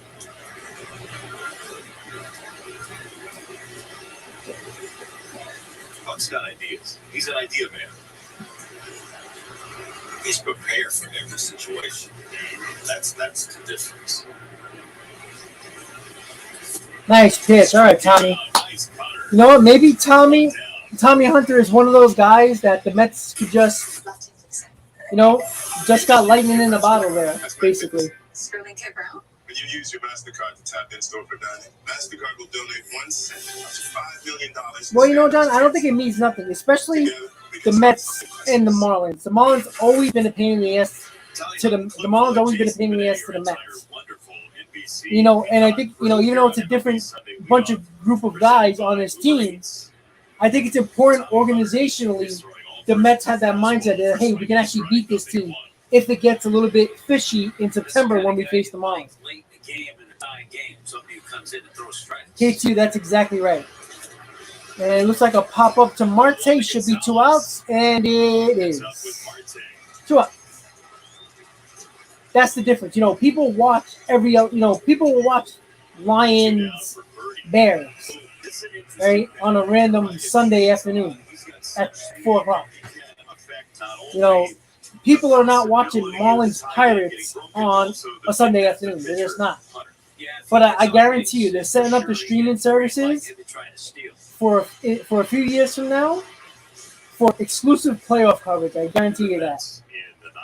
Which, honestly, I think makes more sense than regular season games.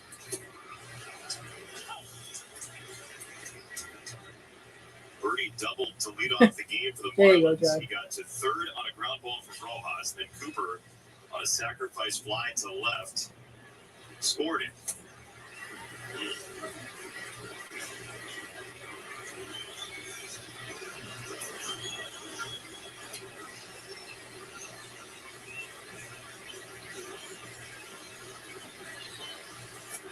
All right, come on, Tom. I'll tell you one thing about Tommy Hunter. That ball is moving every bit. It is the same cut. And that's always difficult for a hitter in the box. Sort of decipher which one it is, right? It was like they looked back at Mariano Rivera like it was one pitch, but they actually had the backdoor cutter. And he break your bat on the cutter in off the plate. And that thing cuts at the last minute. Yeah. There's a lot of firewood in New York, wasn't it?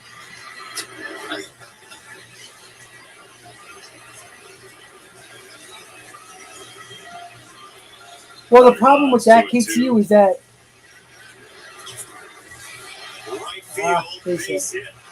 that's not the guy you want on base right now, Birdie.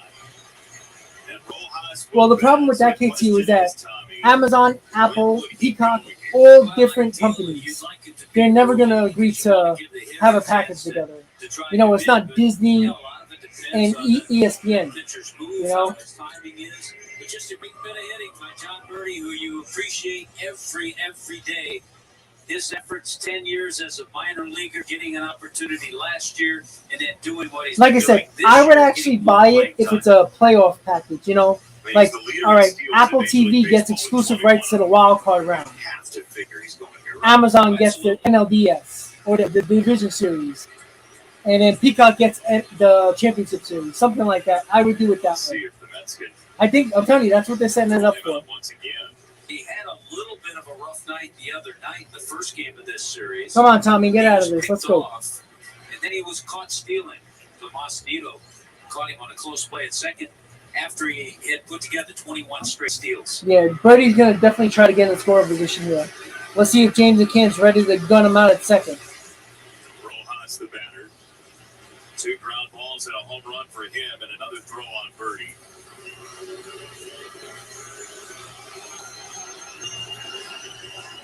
Another thing you don't see as much anymore are pitch outs. So you always wonder if the Mets would employ that.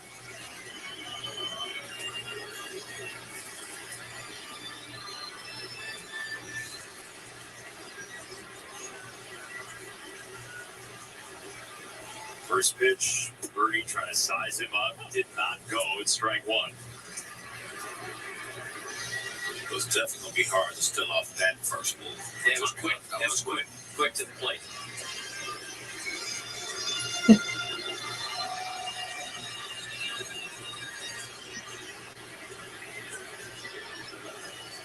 Birdie shuffles off a first and again. That's low. It's a Hey, let's be honest, guys. The reason why NFL is also doing Amazon Prime now is because I am guarantee you they're going to make a Super Bowl like a pay-per-view event. I'm telling you. You know how much money they would make if 150 people watch the Super Bowl?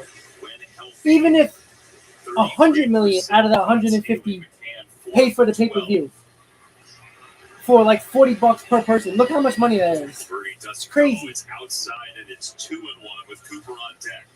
Yeah, John, that's a stupid call they did the other night, but it benefited the Mets, and I'm happy. You're still doing your job because if that he they did is that. paying attention to me, But that's on Don Mattingly for not putting a stop sign on him and telling and giving him the sign telling him do not go. Don't let him decide himself. It has to be to the manager at that point.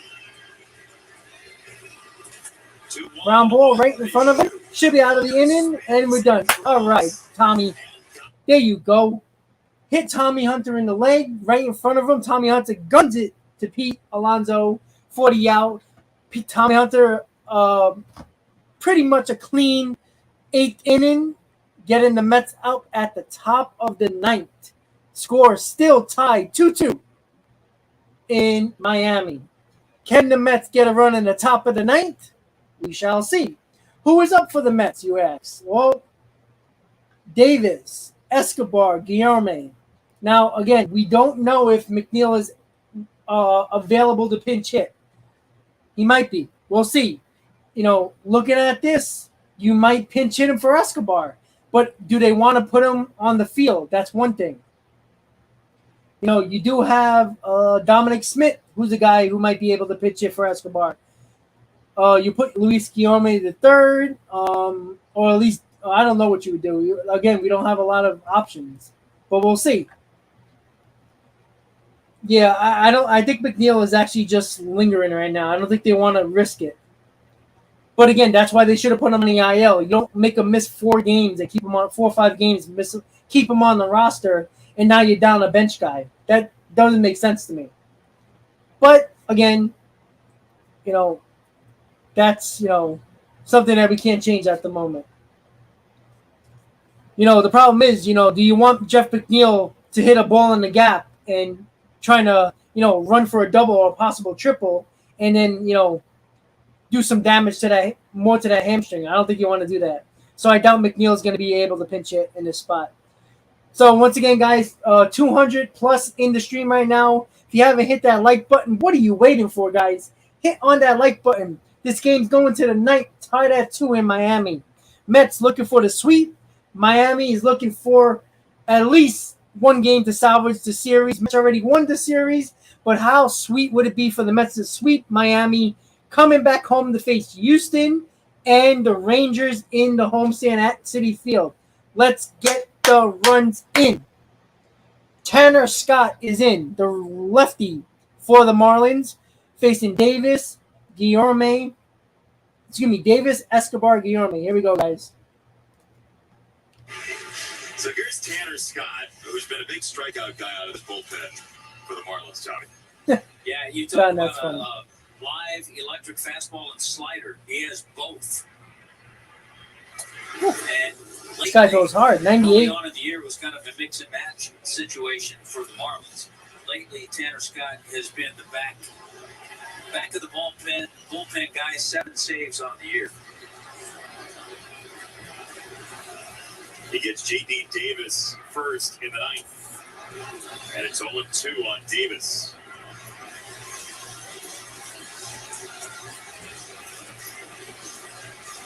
Marlins made a nice little deal right at the end of spring training. Come on, JD, let's go. Acquiring Tanner Scott and Cole Sulser. Sulser's on the IL right now. But a couple of guys that have worked extremely well out of the bullpen.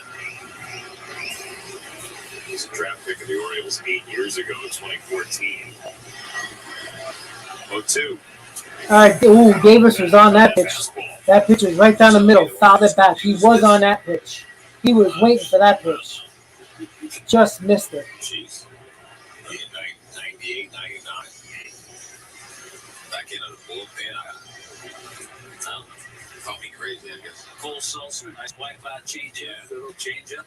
Jeez. To the slider, 1 ball, 2 strikes. How do you think he'll look for strike 3 here against Davis? I agree, Keith. I agree. Well, his slider's his strikeout pitch. Come on, JD. Let's go. But if you want Let's get that run and bring in Diaz for the ninth to save it. Let's go.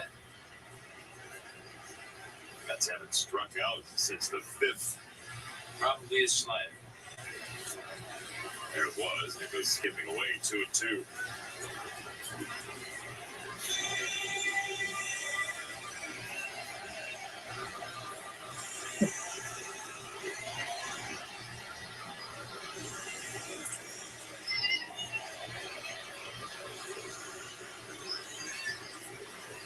Last run in this ballgame crossed in the 3rd. All right, what an at bat by JD Davis. Got it to a full count. Here we go. Come on, JD. Let's go. In this day and age, you can't necessarily think fast. Yes. Well, when you throw 98, 99, you have to sit one. Let's go. And just try to react on the slider, and hopefully he can foul off before he makes a mistake. So, JD Davis He did go with the slider. was 0-2 and worked the count to a walk. Nice at bat by JD Davis to bring up Eduardo Escobar or a possible pinch hitter. What do you do here? What does Buck do? Former teammates, former manager and player. Nick Plummer looking like he's at the helmet rack right there. Fans in attendance are starting to get loud. Met fans, the channel Let's Go Mets. Eduardo Escobar is batting. Davis over first Let's see what he base. can do here, guys. There are the Met fans.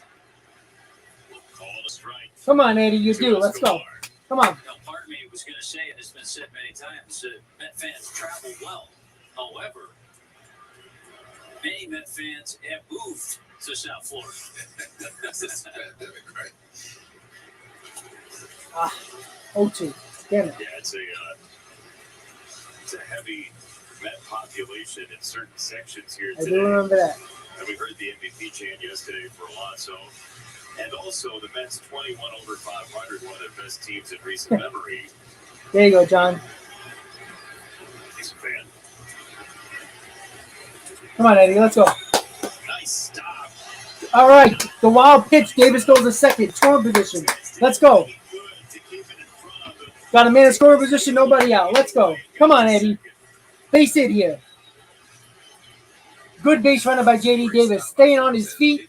Nice lead. As soon as that ball went in the dirt, he took off. No chance for the catcher to throw him out at second. Let's go. He caught a break, as you can see with that facial expression. Yeah, he did. He hesitated a little bit, but when he saw the ball squirt away from Fortes a little bit more, that's when he took off.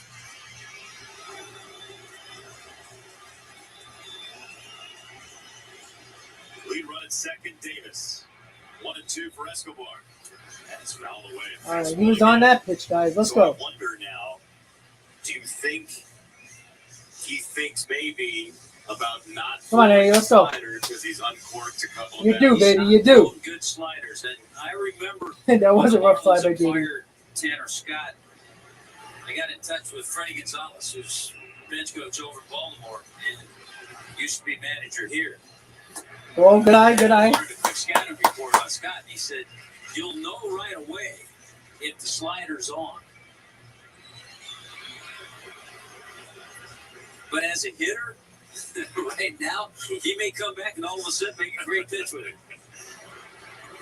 All right, staying alive, Eddie. This is the best at bat we've seen from Eddie in a All while. of a sudden, you start seeing pitchers, they start finding it. They'll start to find the good ones will find it within an at-bat, during an at-bat. Come on, Eddie, let's go. Come on. The bad ones will find it in AAA.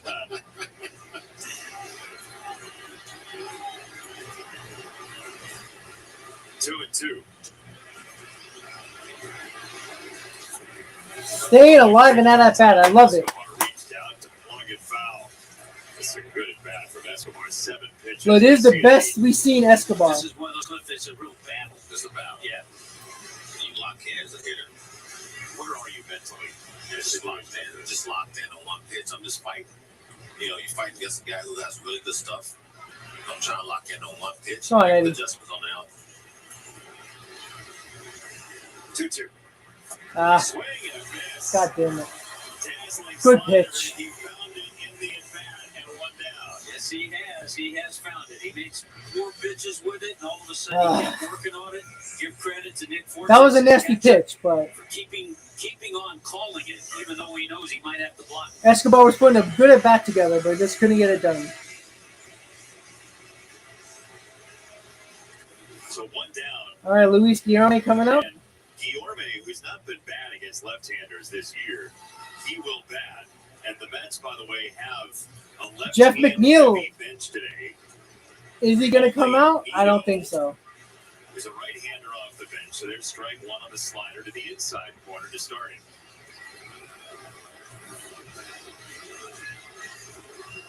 A ground ball to first, a ground ball to third, a ground ball to second for Guillorme.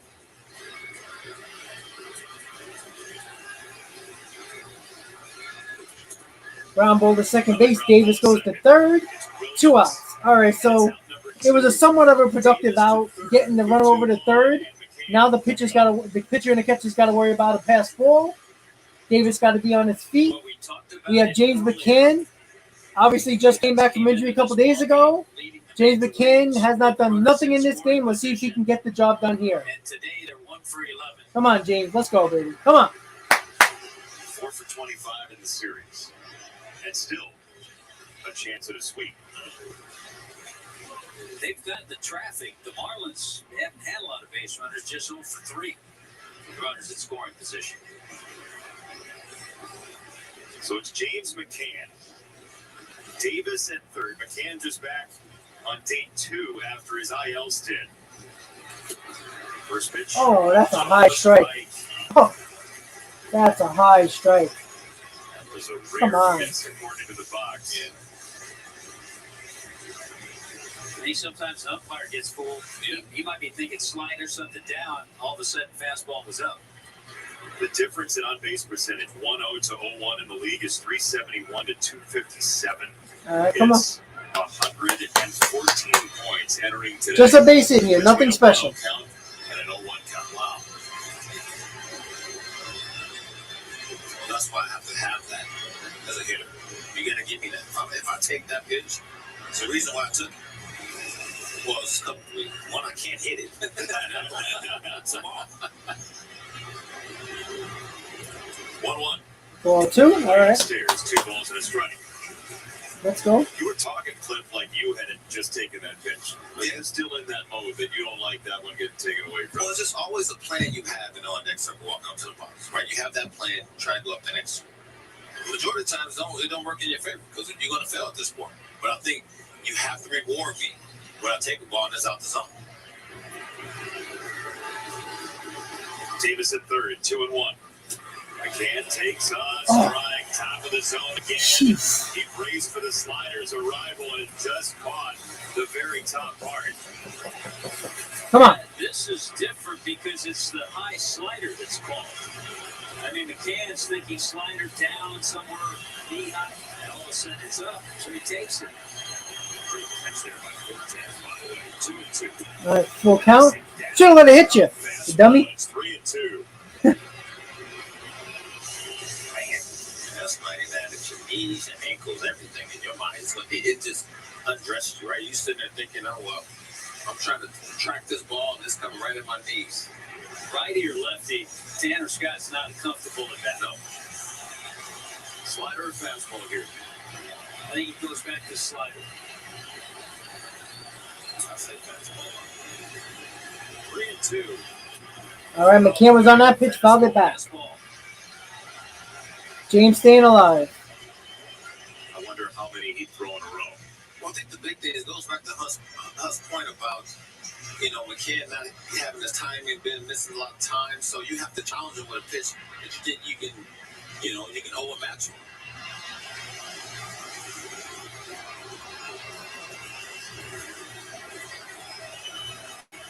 The door and the Mets try to take the lead late.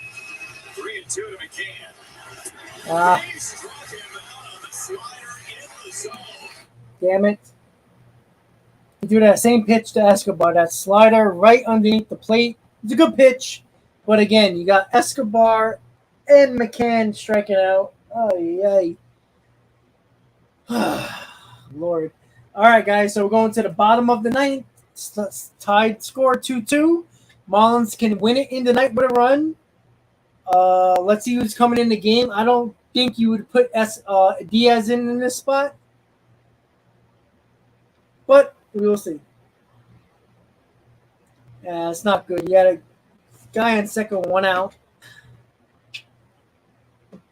God damn it. Well, I've never liked McCann from day one. I always thought he was always a backup catcher who had an opportunity when somebody went down. He had one good 3/3 of a season, and then that was it. Ridiculous. Oh, it wasn't 3 years. It was 4 years. That's even worse.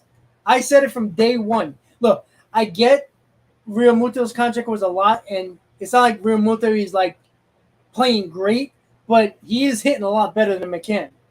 It's crazy. I did not want James McCann. I said it from day one. This guy's a joke. He is not.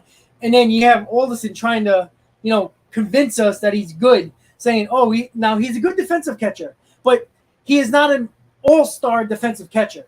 If he's a great defensive catcher, I can deal with his nonsense at the plate. He is not great.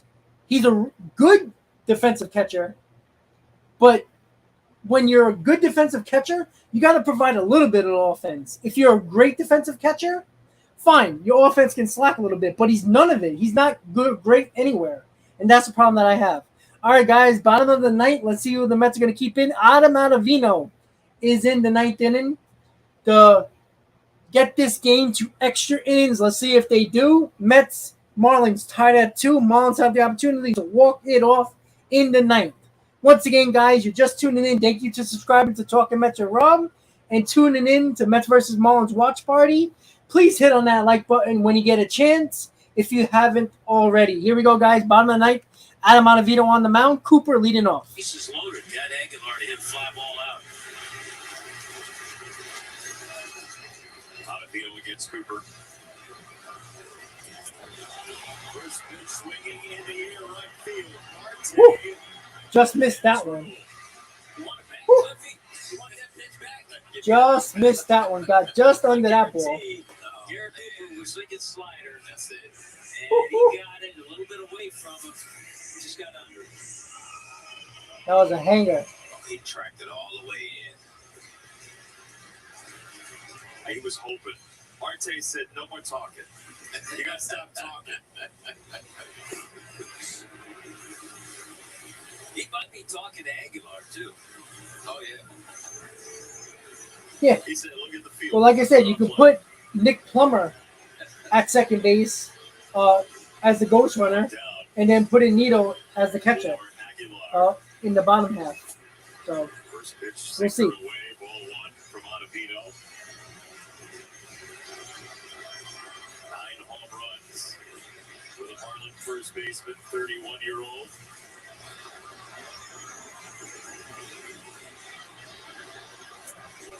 He's another guy that didn't really have a place to play, didn't find a home early on in his major league career. Through Cleveland, was a AAA player, then found a home in Milwaukee, and now here in Miami has shown for years now what kind of power is in that bat.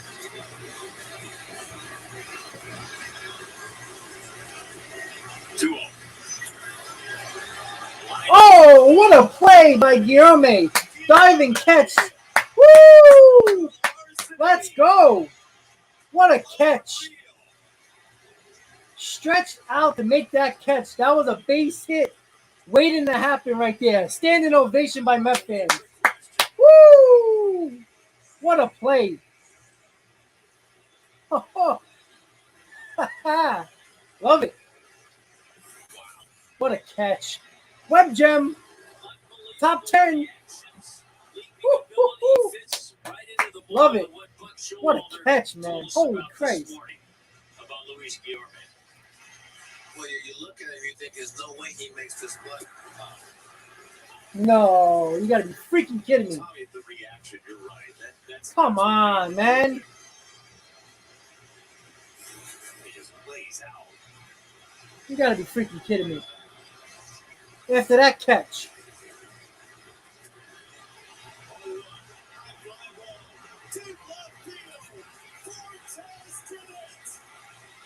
Nick Forte. You gotta be fucking kidding me.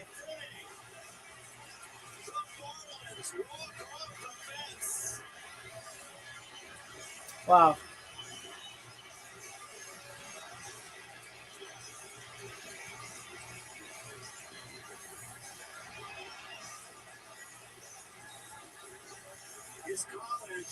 Wow. Yeah, I don't blame him for swinging for the fences. You don't want to go to extra innings with that ghost runner. You know, that's why I don't like Ottavino in spots like this where one home run can win the ball game. Because he can hang that slider. But a backup catcher. Yeah.